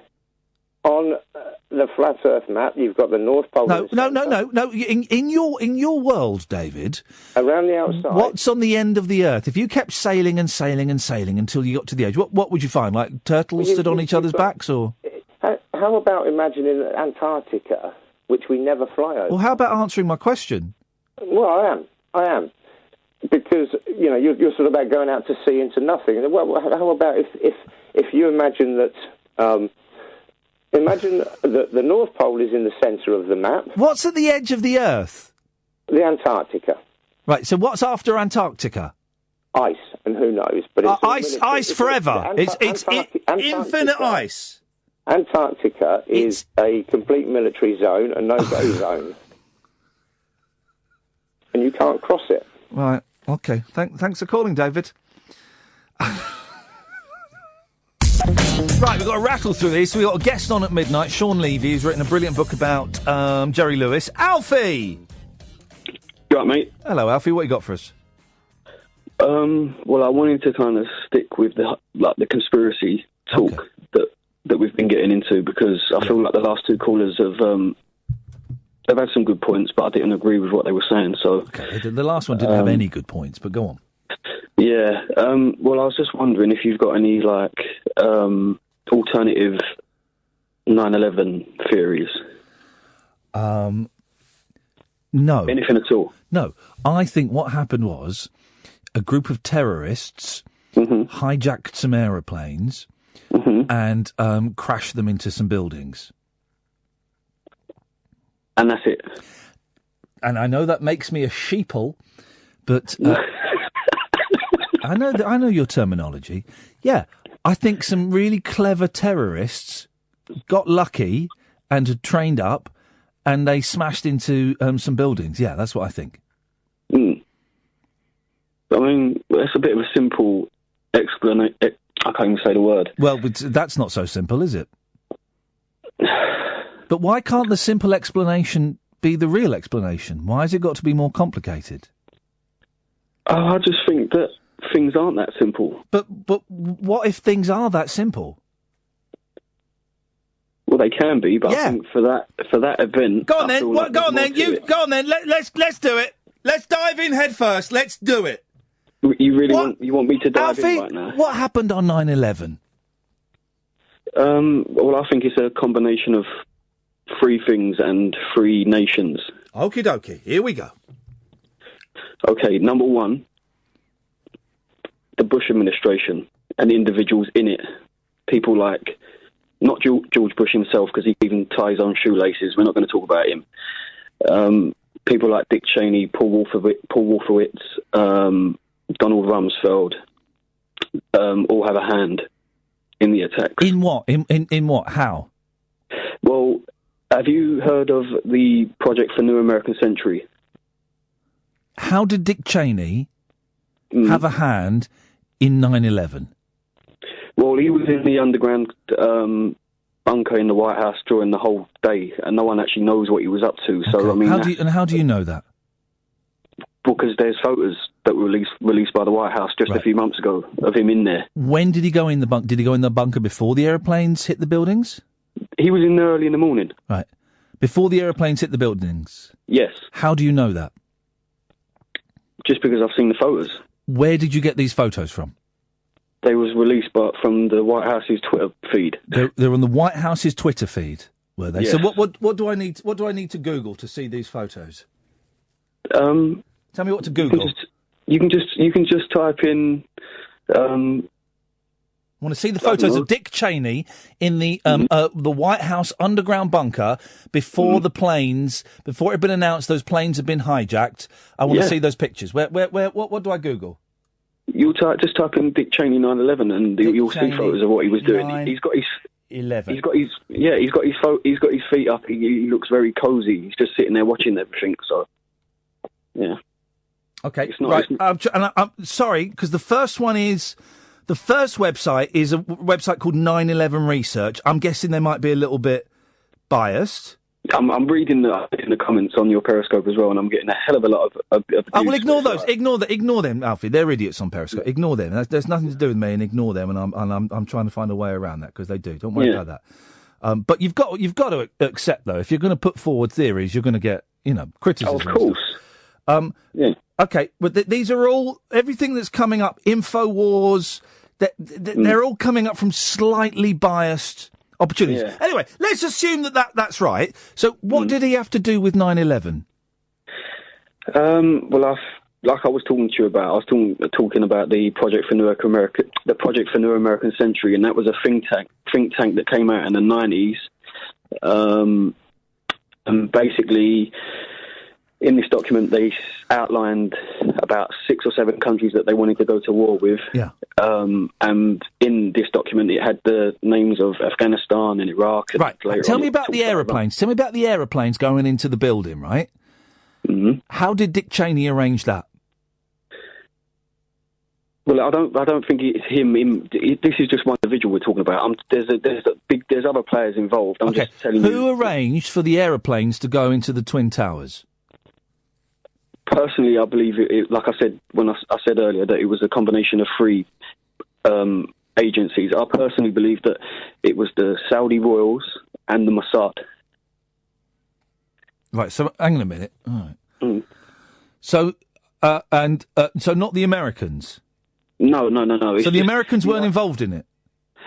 Well, not. I can't say the Americans. We're talking about like 600 million people, individuals who are American, Jew-Israeli. Yes, that's what I'm talking about. So you're saying it was the Jews what did it? No, it was the Jews that did it. I'm not saying the Jews. Well, no. you've mentioned the Israelis twice, and Israelis tend to be Jewish. Well, that depends. Some people would say differently and say that Zionism and Judaism are 2 completely different. Well, no. Well, Zionism and Judaism are 2 different things that do overlap slightly. But you mentioned Israelis. Now, Israelis are Jewish, so it's a Jewish conspiracy. Well, did the buildings fall down or were they blown up? Oh, absolutely, they were blown up. Of course they were. 100%. Who blew them up? Well, I can't. Who do you think blew them up? Mossad. So the Jews blew up the Twin Towers, right? Now, this would have to take the whole thing, the plane hijacking, the blowing up the building, the planting the bombs, all of that stuff, right? Mm. A lot of people would have to be involved, wouldn't they? A lot of people. How many do you reckon? 500, 1,000? 2,000? I'd say under 100. Under 100 people? Yeah. Could make that happen? Yep, absolutely. Wowzers. Wow, it's a terrifying world we live in. I was going to say one more thing, and you can research. I'm not going to. I'm really not going to. But Alfie? May I make a suggestion to you? Go on. Get off the internet, man. Go out in the sunshine. Go and kiss a girl. Go and read a book. Go and ride a bike. Go and climb a tree. Go and swim. Go and steal apples from your next door neighbour's garden. Go outside. Get off the internet, man. I read all the time. Yeah, but you're reading nonsense online.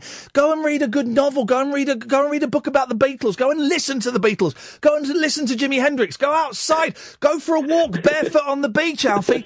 Close your laptop. Okay, I will. Excellent, thank you. Craig! Ian. Good evening, Craig. Show. It's been a proper nighttime, late-night phoning show, hasn't it, tonight? Excellent. Yeah. I was going back to the use of the M-word and how words change.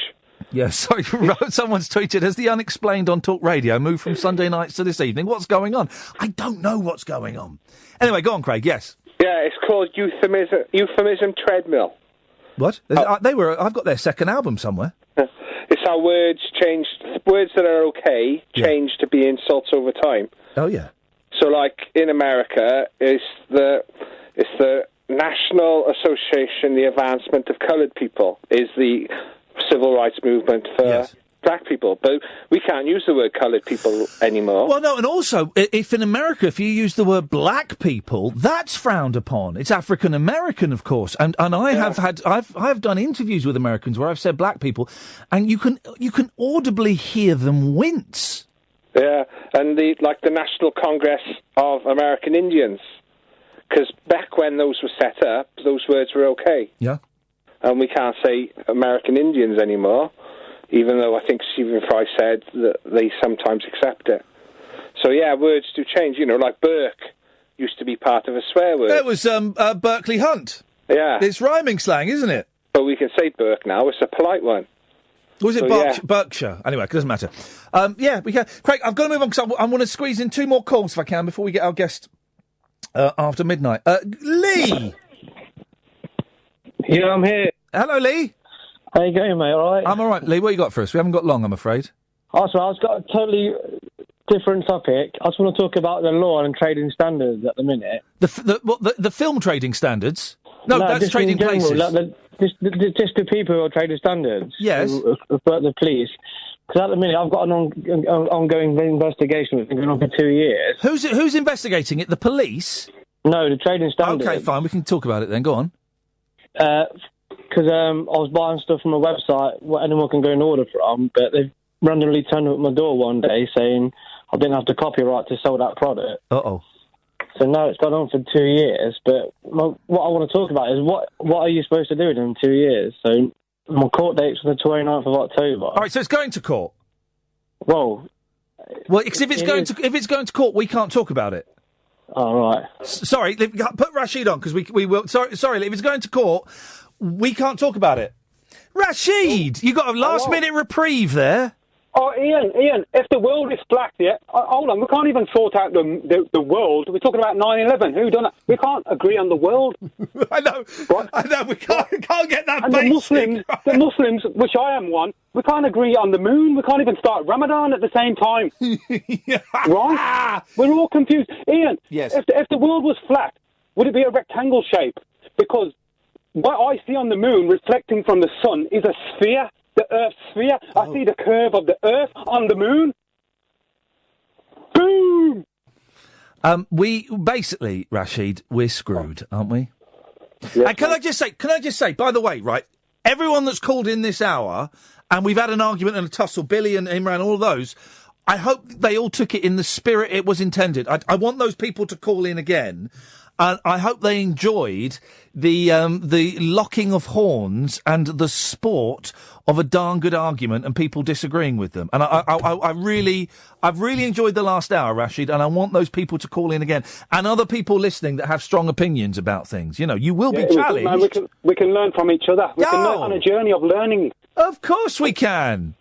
We can learn, but we'll end it there, Rashid, on those wise words from you. We can learn on a journey of learning. And that is the title of the podcast. We can learn on a journey of learning. OK, don't call for a bit, because when we come back from the news, we're going to speak to Shawn Levy, who's an author in the States. We'll speak to him for about half an hour or so. So the last half an hour, if you want to call in, you'll be more than welcome to. But why don't you just sit back and have a little rest and let me do the work for the next 30 minutes? Is that OK? Good. Talk Radio. This is Iain Lee, this is Talk Radio. For the next 30 minutes, sit back, don't call in, just relax. We're going to speak to Shawn Levy, who's an author from the United States of A, who has written a book that I've just finished and is an absolute joy, The King of Comedy. It's about Jerry Lewis, and we will find out more after the news. It's midnight, it's Talk Radio. Late night, Iain Lee on Talk Radio. We have ways of making you talk. Talk Radio.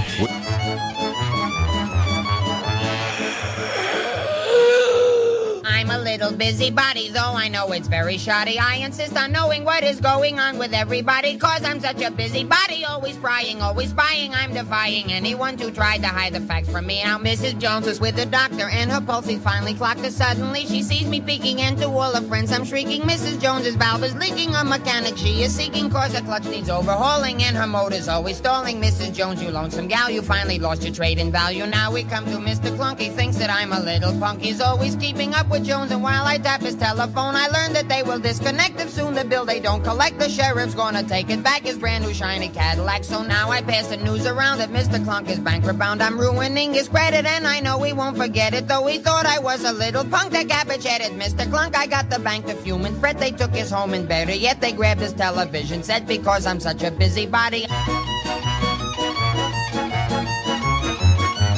I'm a little busybody. If you drink an extra toddy, I will spot it long before you pot it. I'll be pointing to your house and telling folks that you're a souse. Though I admit I am a louse, it's so much fun to tell the neighbors that you're underneath the weather, and they ought to get together, using you as an example to their kids of what a tramp will do if he is off the wagon. Now your reputation's dragging cause you took an extra toddy, and I'm telling everybody that you're more than slightly dizzy. Now I've got you in the tizzy cause I'm such a very busy little busybody. I'm the death of every party. You should hear the things I say say when truth and consequence we played. I state the age of Mrs. Dunn. I tell him she is 61 and that her face is lifted and her cargo slightly shifted. There were couples kissing in the dark. I use my flashlight for a lark, and Joan is hugging Mortimer and she's engaged to Mr. Shore. I'm hiding in the cuspidor and flash a light upon their face while they are locked in fond embrace. And Mr. Shore then wrecks the place. I'm such a busybody, breaking up a lovely party.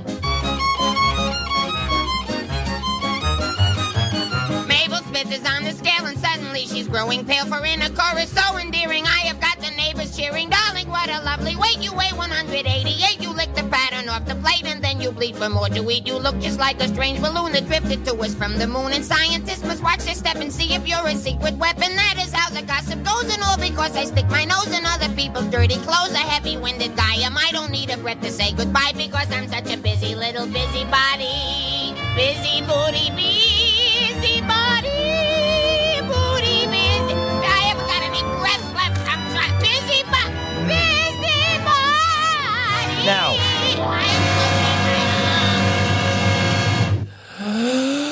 I'm a little busybody. I'd forgotten how much as a kid I used to love Jerry Lewis. There was always a Jerry Lewis film on Saturday afternoons on BBC Two. And it might have been Martin and Lewis, with Dean Martin, of course, or it might have been one of his solo films. But there was always on. And as a child, I loved him. And then I kind of forgot about him. And then recently, I became obsessed with it's a very weighty tome. It's a very, very weighty tome. And I found this book, King of Comedy, The Life and Art of Jerry Lewis. And I thought, I'll get that. That'll be worth a little perusal. And it totally sucked me in. I became obsessed. It unlocked all these memories. And it's a cracking read. It's 20 years old, the book. And despite what I was saying earlier on about ebooks and Kindles and things, it's just come out in electronic form, and it really is a fantastic look at Jerry Lewis. I'm so pleased that the author, Shawn Levy, is joining us from Portland, Oregon. Good evening, Shawn. Hi. Hey, thank you. No, thank you, man. Listen, this book is 20 years old. Why Jerry Lewis? Why? It was the first one you wrote, wasn't it? It was the first one I wrote, and I should point out this is the ebook is the first time it's been available in the UK, other than back 20 years ago to buy it through the mail or find a used copy. Why Jerry Lewis? Well, there wasn't a book on him, and one of the things I've learned as an author, and I learned on that book, was in order to get someone to publish your work, if you're writing a biography or a nonfiction, there needs to be a hole on the bookshelf, a place where you can make an original contribution. Or in this case, there had been a book on Jerry and Dean in about 1974, and another one about Jerry alone in about 63. So it had been at least 20 years since someone had written about him. So there was a hole on the bookshelf. It's easy to forget. Oh, I mean, my generation, I'm 43, so we kind of missed it the first time around. He was massive, wasn't he? In the 50s and the early 60s, he was one of the hugest film stars in the world. He, at different times in his career, he was the highest paid entertainer up to that point on Broadway, in film, on television, and on radio. And his run in the Quigley poll of top box office stars that theater owners used to vote on, he was in the top 10 of the Quigley poll for about 15 years, on and off, but mainly on. He had an enormous run from about 48 to 65. Were you a fan, Shawn? And the reason I ask is because he is, despite being huge, he's one of those people. If I mention Jerry Lewis to my mum, she goes, "Oh, not that bloody idiot." He's one of those people that divides, because he's not bland, is he? He's very distinct, and he can rub people up the wrong way. Yeah, anyone who made it through that music at the introduction, I think, has already cast their vote. A testimony both to Lewis's ability to hold a breath and Capital Engineer's ability to splice tape. Jerry is a complex figure for Americans. His film career ended more or less with the 60s, And then he became, in the United States, very well known for his charity work, the Labor Day weekend, the last weekend of summer telethon for muscular dystrophy research. And a lot of people only knew him from that. Much in the way a lot of people only knew Paul Newman as a guy whose face was on a spaghetti sauce jar. Of course, yeah. That second career, or who only know Robert De Niro from the Fokker films. Yeah. So well done, thank you. We all winced there for a second. Yeah. Jerry has been a divisive character no matter how you knew him. Whether you didn't like him wheedling next to Dean Martin or doing it on his own, or whether you didn't like the Vegas-y slick hair showbiz style that he affected in his telethons, he's a prickly personality and he's a prickly entertainment presence. He was kind of groundbreaking in that he was one of the first comedians to get control of everything. He ended up writing, producing, directing, starring in, overseeing every aspect of the films that he made, didn't he? Yeah. He wrote a book. Actually, he compiled his college lectures into a book called The Total Filmmaker. And it's kind of a joke because in many ways, you think of someone like Adam Sandler or Jim Carrey, someone who does physical comedy and puts on a skin of like a geek or an Arrested Development child. And you think of them controlling the business. But Jerry Lewis directed his first film in 1960, and he was the first comedian who debuted in talkies to direct himself. Right. The other comedians who directed themselves came up in the silent era. Now it's much more common. Jerry had his own. He owned a theater in Hollywood from which he broadcast a live variety show in the 60s. He invented the idea of videotaping the shots so that the director could see what the camera had captured on the set. I found that incredible. Patented that system. Yeah, I found that incredible that he'd invented that, which is now a standard thing if anyone's ever been on a movie set. Yeah, it's a standard thing at this point on your telephone. Exactly. Jerry saw it in 1959. He was always a tinkerer. He owned a photography shop in Hollywood in the 50s. He loved gadgets. His offices would be filled with tape recorders and spy cameras and stuff. He was always, and it showed up in his work as well. In many of his films, the sight gags are based on machinery. He built an enormous house with 3 walls, so you could sort of see through the fourth wall for a picture called The Ladies' Man. Yeah. Again, very inventive. Wes Anderson has stole that for his submarine in The Life Aquatic. Of course he did. Yes, I watched The Ladies' Man the other day. It's patchy, isn't it? I watched Cinderfella the other day. That's a stinker. Yeah. Cinderfella, Jerry didn't direct. There's in the Martin and Lewis films, they alternated films that they made for Paramount's production company and films that Dean and Jerry produced. And you can begin to see patterns that the Dean and Jerry films are hit or miss, but the Paramount films are very polished. Yeah. After he splits with Dean, he has his solo career. And unless his films were being directed by Frank Tashlin, Jerry's solo films can be very poor. But then when he makes his own movies, he's got an idea usually, and he's following it. It's only very late in his directing career where he begins to lose his touch as a director. He is a very inconsistent man in as much as he comes across as a terrible husband and an awful father.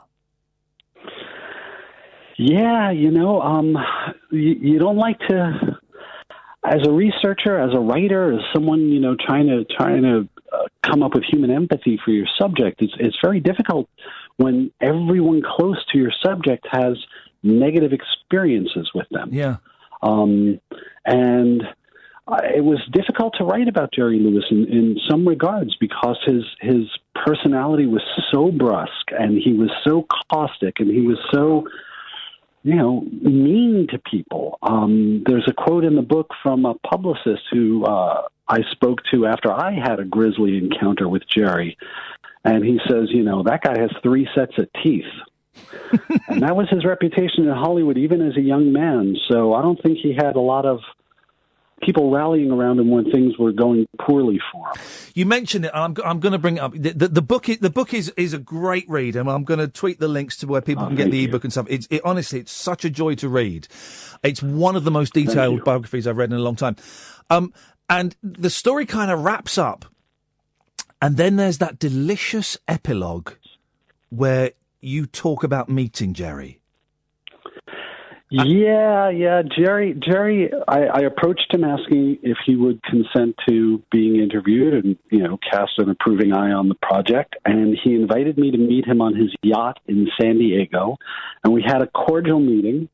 And then I went back home here to Portland and kept doing work and came to see him another time.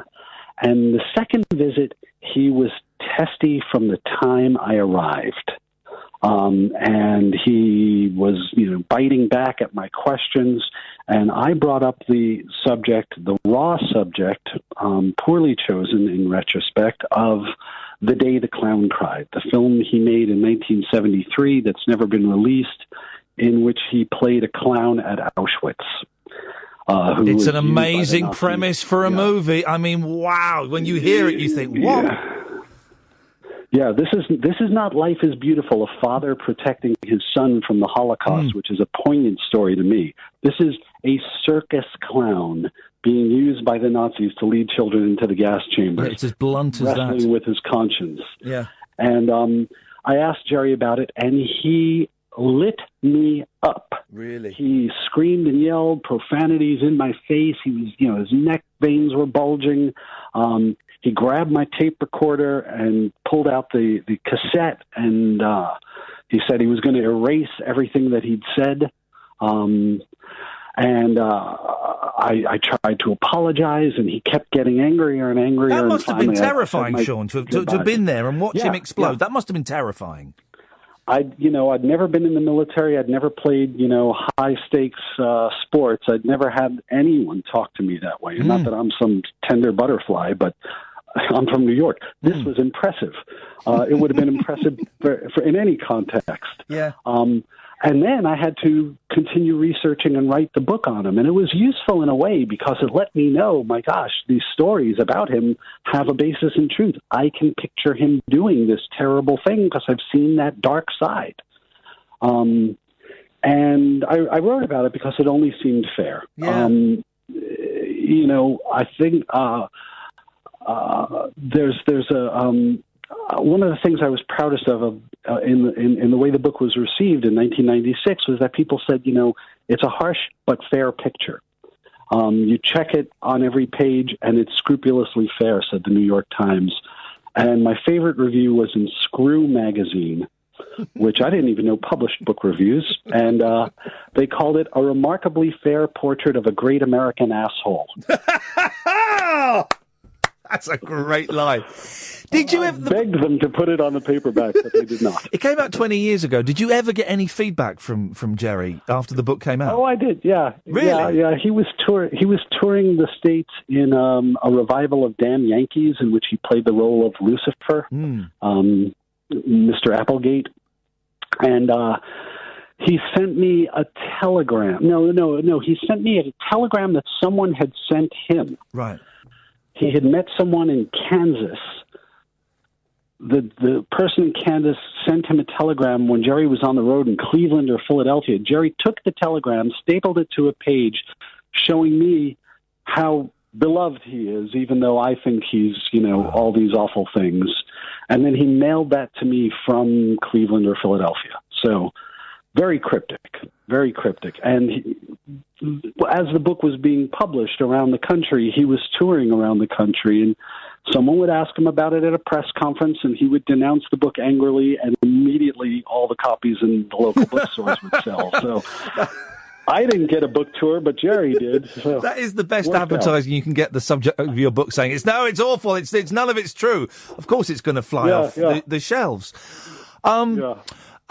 How is he's still working, isn't he, at the age of 90? Yeah, a little bit. He does one or two appearances, a season, maybe 6 or 10 a year tops, where he, tells stories and shows film clips, and maybe he sings on, does some jokes. How is he like viewed in the whiff. States now? Is he kind of, revered as an elder statesman of older comedy? It's come around. At the time I was writing, even people who were like in, film scholarship were like, really, Jerry Lewis, you're working on that? I'd be at, some of the research facilities that film scholars use and run into people, and they're like, wow, Jerry Lewis, huh? Good luck with that. They were expecting the worst, and in a way they were right. But I think that from what I've heard over these 20 years, people have appreciated that there's a whole story to this man and that this book has helped them find it. And now, it's John Huston says in Chinatown, ugly buildings, whores, and politicians all get respectable if they live long enough. And I think Jerry's reached that stage. He's in his 90s. He seems to have lost some of his temper, finally. Yeah. God bless him. I don't hear reports. I mean, even after I wrote the book, I would hear from people all the time saying, oh, I asked Jerry Lewis a question. I said, you didn't ask him about the book. No. I asked him about blah, blah, blah. And he was abusive, or he would do his live show somewhere and someone in the audience would step up to the mic during the Q&A and ask a question in kind of a mumbling way. And he would make fun of their appearance. Yeah. Or if it was an attractive woman, he'd tell her, the joke would be what room he's staying in. And it just kind of tone-deaf jokes for a 70-year-old man to make, especially when he's most beloved for his children's entertainment and for a charity for a juvenile neuromuscular disease. Yeah. It's a little bit of Donald Trump in the guy. Oh, no. I've just seen your tweets about Donald Trump. You're going to vote for him, are you? Yeah, twice. It's interesting, isn't it? Because he always seemed to be striving for credibility, and he had it for a moment in the early 80s when he did The King of Comedy with De Niro, which is one of the greatest films, and I saw that on DVD. Yes. It was 50 pence in a shop the other day. 50 pence. Oh, I'm thinking, what a bargain. you don't know what you've got here. It is one of my favourite films of all time. He had credibility for a moment, and then you look at the films he did before and after it, and he blows it again, doesn't he? He's one of these people who could best be deployed. Look at someone like Bill Murray, who was a star right after he got off of TV, and he made these very broad comedies.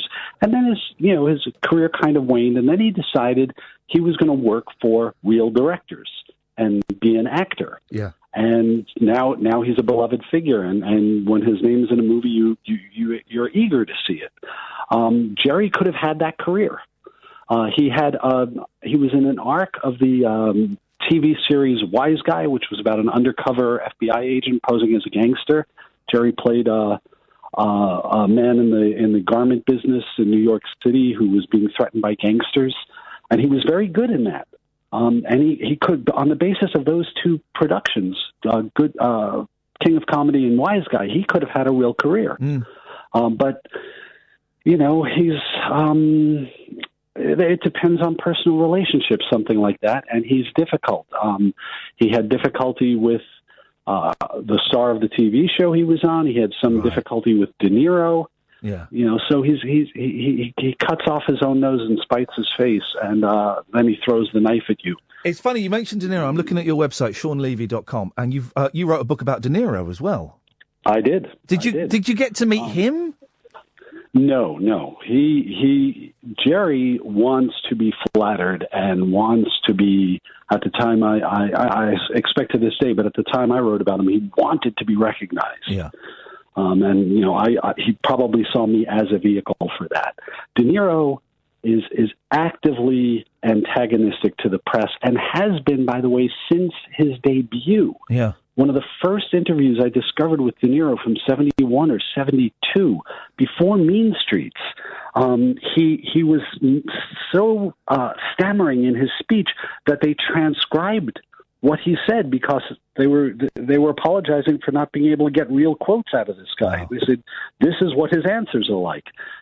And to this day, that's the guy. He's an introvert who makes his living in front of a movie camera. It's very unusual, but I think that's him. De Niro's... So he wanted nothing to do with me. De Niro's weird, isn't he? Because he had, for the 70s and quite a bit of the 80s, just this unbroken run of excellent artistic movies. And then at some point, he obviously just ditched it all and went for the dollar, because he'll be in any old rubbish now, won't he? You know, there's a comedian quoted in that book of mine who says, some people do an impression of Robert De Niro. I do one of his agent. Ring, ring, hello, he'll do it. You know, he's a workaholic, De Niro. Jerry Lewis was a workaholic as well. And the difference is that De Niro, people who work with him kind of like him. They think he's odd, but he's done nothing to diminish their respect for the man. And, you know, even though his movies haven't been, you know, particularly good, he's made a handful in the last few years. But let's face it, from the time he made Meet the Parents, which was a global hit, until Silver Linings Playbook, or just before that, so that's a run of about a decade, he would appear in terrible pictures. The Rocky and Bullwinkle movie. Yeah, that was a favor to his business partner. She was a lifelong Rocky and Bullwinkle fan, and it was her dream to bring that to life. And so that one I've given a pass on. I don't necessarily give him a pass on straight-to-video movies starring 50 Cent as a cop who can't be corrupted.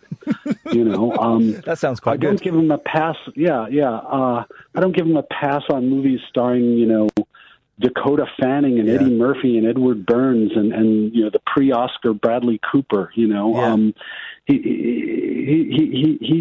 I have a theory that if there was a time about 4 or 5 years ago, if you woke De Niro up in the night in some Four Seasons hotel and said, "Bob, what city are you in and what movie are you here to make?" he couldn't answer. Yeah. He had 7 movies come out in 2013. That was the most quote unquote prolific year of his entire career. 7, and you wouldn't roll over in bed to watch any of them. One of my favourite De Niro movies, which I don't know where it ranks in his biography, is Midnight Run. I love Midnight Run. Oh, great picture. It's such a funny film. And that picture made only $40 million in the U.S. Really? Everyone you talk to loves it. They used to. Sorry, Sean. They used to show it on Saturday afternoons on on TV over here, commercial TV. But of course, it's full of swear words. So it was one of those films where they would redub all the swear words. So it's like "you mother fluffer" and "you're going to get on that fluffing plane" and all of that stuff. It's hilarious. I'm just going through your CV now. I've read another one of your books and I didn't realise, Rat Pack Confidential. I read that years ago. That's a great book. Oh, thank you. That one's also, it's currently on sale on Kindle for $1.99, which is about 15 quid. I know exactly. Right? It's going to cost us a fortune. I'm going to tweet all of the links and put it all on my Facebook page. Oh, wonderful! Thank you. Listen, well, thank you for the Rat Pack Confidential. Thank you for the Jerry Lewis book. For the last. It's a long read. It's so detailed, and it is. I've been boring everybody at work by showing them clips of Jerry Lewis that have popped up in your book. I've gone, quick, look at this bit on YouTube. Look, it's genius. Or look at this, it's awful. Or when about a month ago, about a 30-minute edit of The Day the Clown Cried appeared online, and I was showing it to everyone and going, well, this looks awful. I said, I know, it looks awful, doesn't it? That's gloriously awful. It's gloriously awful. Listen, I want to get Jerry Lewis on this show. What are the chances, do you think? Pretty slim, I'd say. You know, it's 20 years or so since I'm in touch with him. He lives in Las Vegas, but again, we're talking about a guy in his 90s. Yeah. I have no idea. You know, he gives interviews. He recently appeared somewhere whenever he appears now, anywhere, you know, at a speaking engagement or one of these little Evening with Jerry Lewis events that he does, somebody writes about it. There are blogs of these things everywhere. I'm going to do it. Fewer and further between than they ever have been. I'm going to do it, Sean. I'm going to get him on. Maybe I won't mention that you were on first, perhaps. Yeah. It's a good idea. That's a good idea. Well, you could say that because, you know, you'll get colourful stuff. Very quickly, Sean, are you working on anything at the moment? I've got a book coming out in the States in October called Dolce Vita Confidential about Rome in the 50s with Brioni Suits and Marcello Mastroianni and Anita Ekberg and Sophia Loren. Vespas and paparazzi and European counts with Italian showgirls. Oh, very glamorous. And that's going on, and I got something up my sleeve that I can't quite share, but it's in my wheelhouse. I like that, secrets. Well, when you can share, Shawn, you have an open invitation to come on any time. Thank you so much. Oh, I appreciate that so greatly. It's a real pleasure, Shawn. Thank you so much. It's Shawn Levy. ShawnLevy.com is the website. I'm going to spell it SHAWN. It's that Shawn, LEVY.com. And I'll do tweets and I'll put it on the Facebook page as well. Honestly, if you have any interest in cinematic comedy, that Jerry Lewis book is just such a great read. Such a great read. Right, last 30 minutes of the show. Normal service resumes. 0844 499 1000. 084. I enjoyed that. We'll put that out as a little bonus. Put Cheeky Pod as well, you see. 2 pods. Don't tell the bosses. 0844 499 1000. I'm going to get Jerry Lewis on the show. Even if it means, and I've kind of, I've made the decision, even if it means going to Las Vegas, and I hate Las Vegas, I'm going to do it. I'm going to get him on this show. Saying that, by talking about him as much as I have the last week, I've probably started the curse. He'll be dead by the end of the week. Pablo! Oh, hip, hip, hip. Hip, hip, hip. Yeah, great having Shawn Levy on. He was good, wasn't he? I enjoyed these American writers. They're very. I mean, maybe it's because it's in the afternoon for them, but they're very nice people. They're very lovely and very charming. I think also that they're really surprised that some bloke in England has said, "Do you want to come on my radio show?" They're like, "What? How do you know my book?" Yeah, I'd love to, but I think he's full of chutzpah. Chutzpah. He was good. I enjoyed that, and I've just tweeted the link where you can get the book on Kindle and stuff. So enjoy. Well, it was just pretty much not keep on the same point, but just about Jerry Lewis. I've always loved him as a youth. Like just would have the reruns of the Nutty Professor and Flubber. Well, no, he wasn't in Flubber, you idiot. He was using the first Flubber. Is he in Flubber? The original Flubber was Jerry Lewis, and then it was remade with Robin Williams. No, it wasn't. It was 100%. Hang on a minute. And it was Look called. It up. Use your Googles. It was called Flubber. Yes. No, it wasn't. It was. No, it wasn't. It might have been called something else, but it was definitely the same thing. No, it wasn't. It was. It wasn't. That wasn't Jerry Lewis. Wasn't it? No, blooming plum. Well, give me an alternative name, because I'm pretty sure. It's the guy from That Darn Cat. Hang on a minute. IMDb. I have to go to IMDb now. Is it Dean Jones? Was it Dean Jones from That Darn Cat? Hang on a minute. Flubber.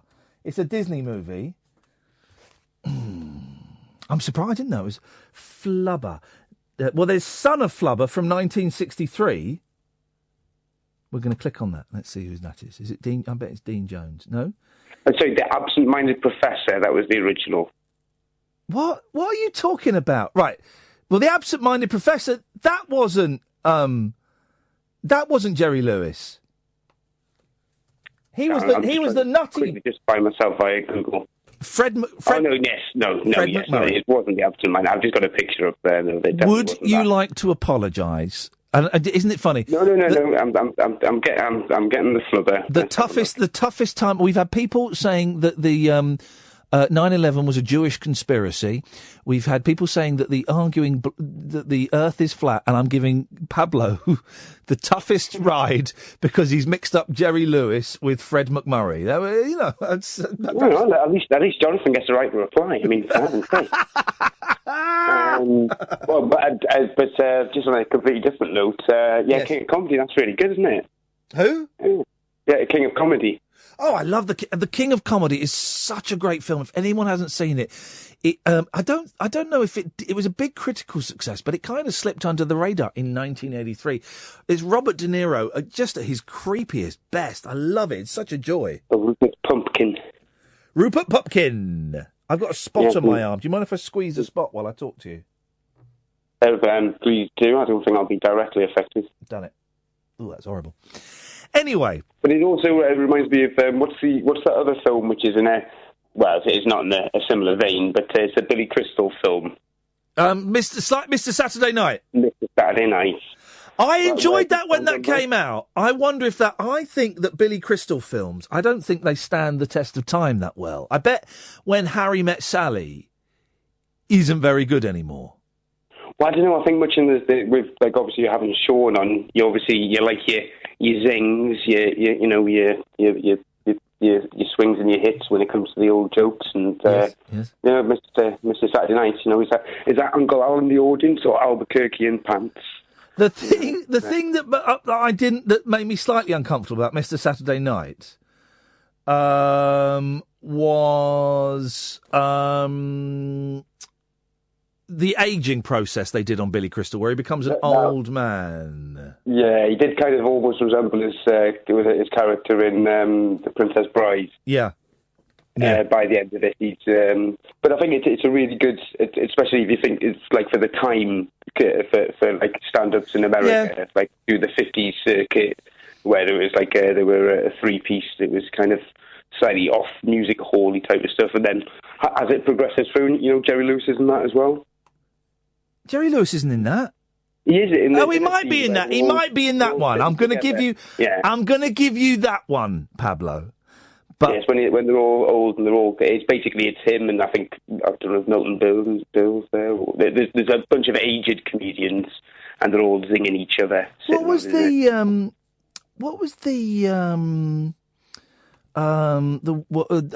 one where they were cowboys and they went to find the gold? Titty Slickers. Titty Slickers, yeah. And there was a porno version of it called Titty Slickers. I bet there's a lot of that going around up and down porno sets. So. Yeah, there certainly would be. Well, Pablo, I don't think we. Hey, do you drive, Pablo? I don't. I've got my provisional license, but it's still at my old address. Today, everyone seemed to be driving like an arse, including me, and I've confessed that I'm not a very good driver. But everyone seemed to be driving absolutely terribly. I saw a massive tanker squeeze a tiny little black sports car and smash its side in. It was incredible because, the little sports car tried to sneak up on the inside and undertake and stuff, and I think the tanker was driving a bit aggressively and the sports car was driving like an idiot. But I got involved in two arguments driving, and I hadn't really done I hadn't done anything that wrong, really. But I just saw today lots of people driving really, really badly. It was the weirdest thing. Well, I think you've kind of... That's pretty much the reason why I don't drive, because I think my performance would probably be poor at best, but it's the fact that I've got no control over anybody else or anything else outside of my vehicle. Yeah, yes. I think it's that puts me off somewhat. It's it's a weird old thing. Pablo, thanks for calling.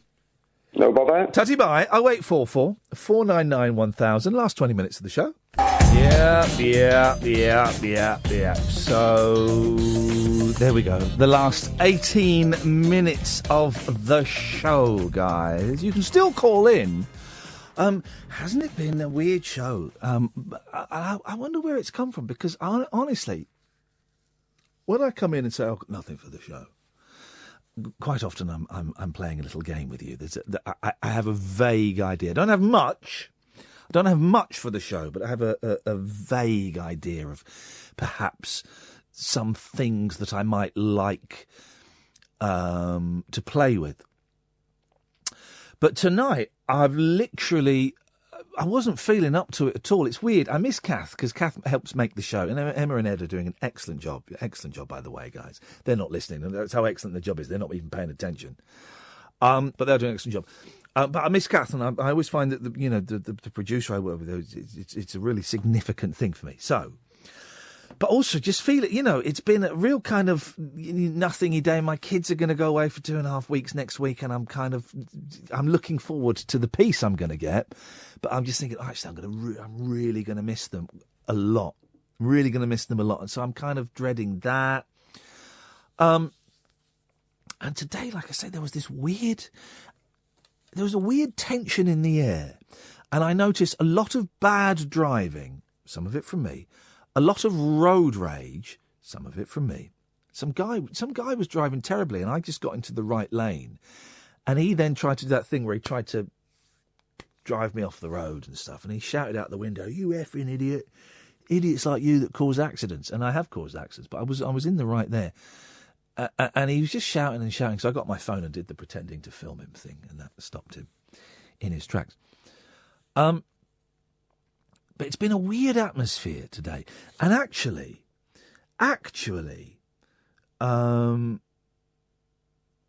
it's kind of come across in the show this evening, hasn't it? In that, where are we? April, May, June, July. So we're like 4 months into this talk radio thing. And that hour, which will go as a podcast, between 11 and 12, was the most like a late-night phoning show this show has been. What does that mean? I don't know if I can explain it any better. There was a lot of weirdos calling up. That's the shorthand, and I say that with love and respect. There's still time for more to call in, by the way. 0844 499 1000. We call you back. But it was there was a real kind of tension with Billy and with Imran. There was a real kind of tension in the calls that we've not had much on this show. There was Darren last week, and that was a bit snarky, and we got off to a bad footing. I misheard something. He copped an attitude. Bish, bash, bosh. By the way, the other Darren, the second Darren, both Darrens are welcome to call in. This is the thing I'm trying to get there. I knew there was a point I was getting to. 0844 499 1000. If we argue on the phone, you're allowed to call in again. There's only one person that's banned, and she's a fruitcake. But you're allowed to call in. It's all kind of good sport, really. So I'm quite happy for people that I've argued with to call in. If they want to, they may choose never to listen again. I suspect Darren is... let's get this over it. I suspect Darren is still listening to the show, and will call in again at some point. But it would be, people are welcome to call in as they do or they don't see fit. 0844 499 1000 is the telephone number. If you want to give us a call, you're more than welcome to. Otherwise, I'll just sit here and... I was going to go through the papers. There's nothing in the papers. This is another weird thing, right? There is absolutely... nothing in the papers. The front page of The Sun, which is Britain's greatest newspaper now. I know in November it will be. The front page is about passports. They want to make the passports blue. Okay. If that's important to you, then good luck. The Daily Mail is still going on about the honours. Oh, and Bernie Ecclestone's mother-in-law. Now, that's an interesting story, isn't it? That's an interesting... It was the helicopter pilot. What done it. Isn't that funny? He knew all their routines and their plans, and he kidnapped her. What a strange story. But the pilot and the star is... Donald Trump's wife in a metal bra and pants. So there's really nothing big going on in the papers at all. Lady Cadonk. Hello. Hello, Cadonk. I hope you can hear me tonight because I broke up last night. Well, broke up from school. That's a late summer holiday. Oh, your phone. No, it's a crystal clear as a bell line, whereas yesterday it was Pony. I won't move. Don't move. What you got for us, Anna?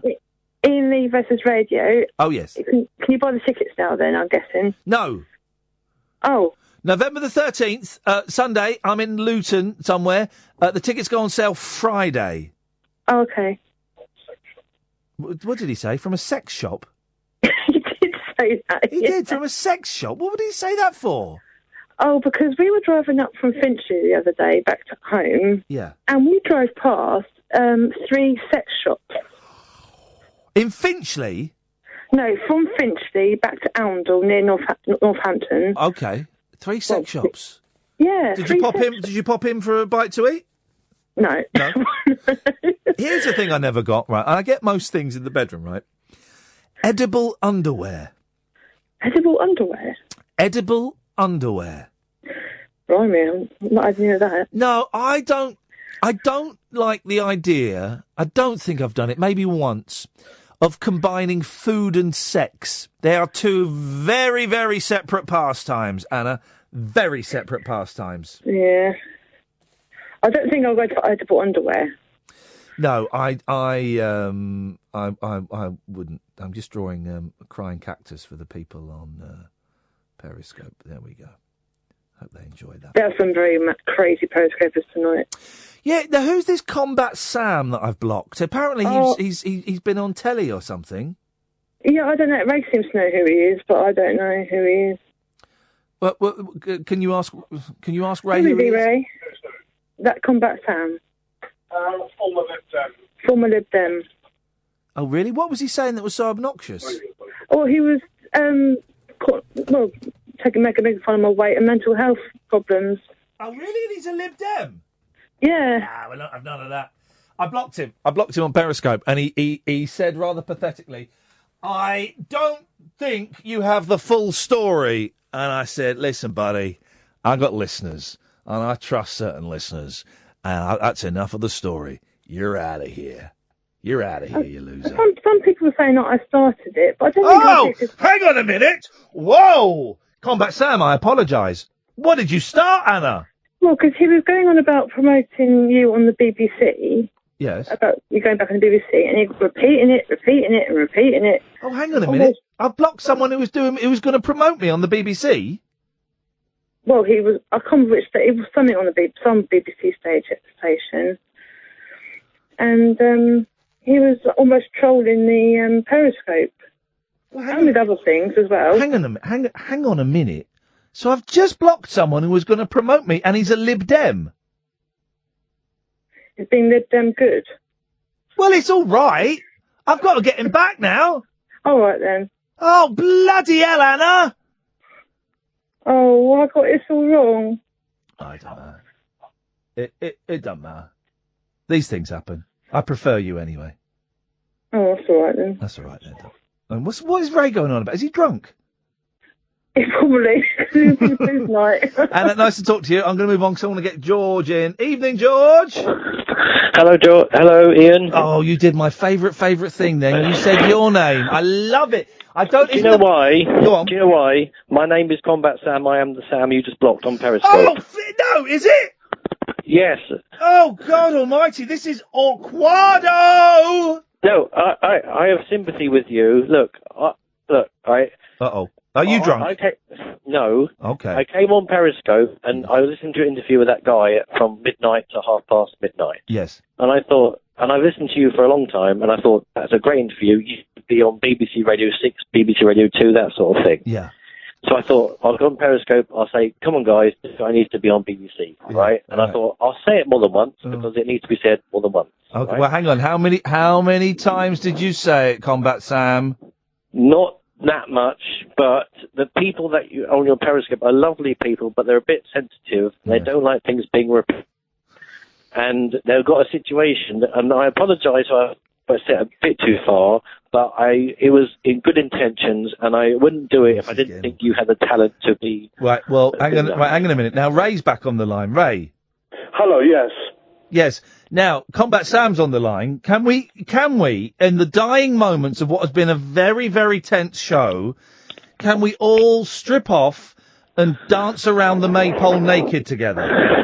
Well, yeah, as long as he doesn't mind, overweight people doing so. I mean, for goodness sake, it's not a criminal offence to be overweight or, have issues. Hey, if you don't like late night banter, then don't listen to late Well, night radio. hang on a minute. What was the late night banter? Has that been in the school playground? What was the late night banter? What did you say? I honestly have no idea what he said. Let me ask Ray. Ray, what did he say? Well, making, I didn't see everything. I mean, Hannah has more of an idea, but it's everything. He was trolling and being offensive. Can you ask Ray what did he actually see? You can ask him, George. Ray, my name's Sam. What did you actually see, Ray? Why have you come in under a fake name then? Well, I didn't know how you were going to react to me until everybody's welcome. I'm not going. You can't try and sneak in under the radar, Sam. No, everybody's welcome. I have a lot of respect for you, Ian, and I will become a reporter if you let me. But I went on Periscope. I've been on Periscope for a long time. I came back on there. But if you bang on me, were you being rude about overweight people and people with mental health issues? No, I was only being rude because people were criticising me for repeating the fact that you should get a very good gig because you're very good at interviewing people, and it should be the wider public should see it. Right, Ray. Yes. Sam, would you like to apologise for anything you'd said? I apologise for any offence I've caused to the national public of the United Kingdom tonight. Well, no, it's not to the national public. I mean, it's to my partner. Yes, she's overweight, but, why should you have to make remarks about that? I can't tell from Periscope if people are overweight or not. It's not that... You certainly made the remarks. Well, how do I know if someone's overweight from Periscope? It's not that you must know. Well, how do I know I don't stalk people? You tell me. Well, I don't know where you live. Oh, dear. All tied up in knots, I think.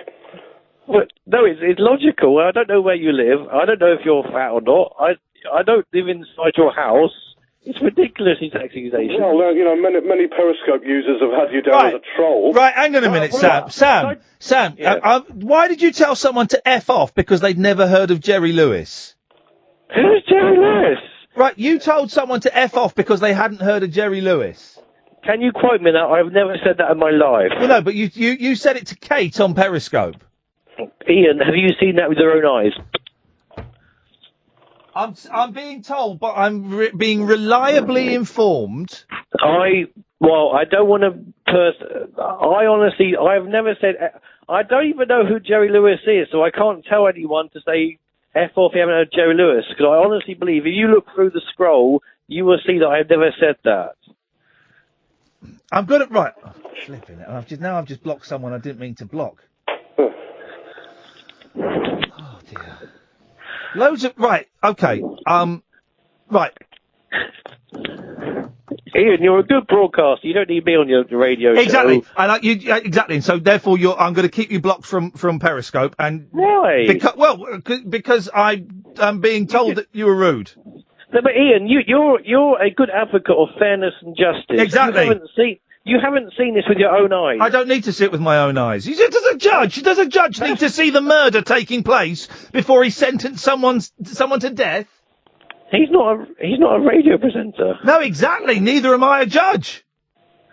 No, but I feel quite hurt about that because I haven't said that, and you're making assumptions about me without any evidence. I tell you what we'll do, right? I have a trusty team of listeners and periscopers who will watch it for me, and they will. Well, I'm 43 years old. I'm arguing with people about the internet. No, this is not your job.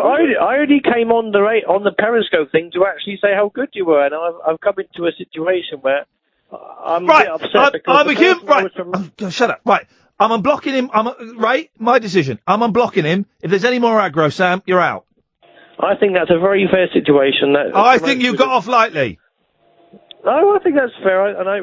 Okay, I'm cutting you off now. Ray, I hope that's all right. Oh, something schizophrenic about him. Now, hang on a minute. You've just had a go at him for talking about mental health issues. Yeah. And you've just labelled him schizophrenic. You're guilty of what you accused him of doing. Oh, it's just the perception. Well, okay, maybe I've used the wrong word. Thank you very much indeed. On that bombshell. Flippin' heck. Jeez. What a roller coaster ride of emotions. It's only Tuesday. It's only Tuesday, dear listener. Thank you, everybody who called in. Back tonight at 10 o'clock. Until then, from us, ta-ta. Talk Radio. Listen, phone, talk. Talk Radio. We'll get you talking.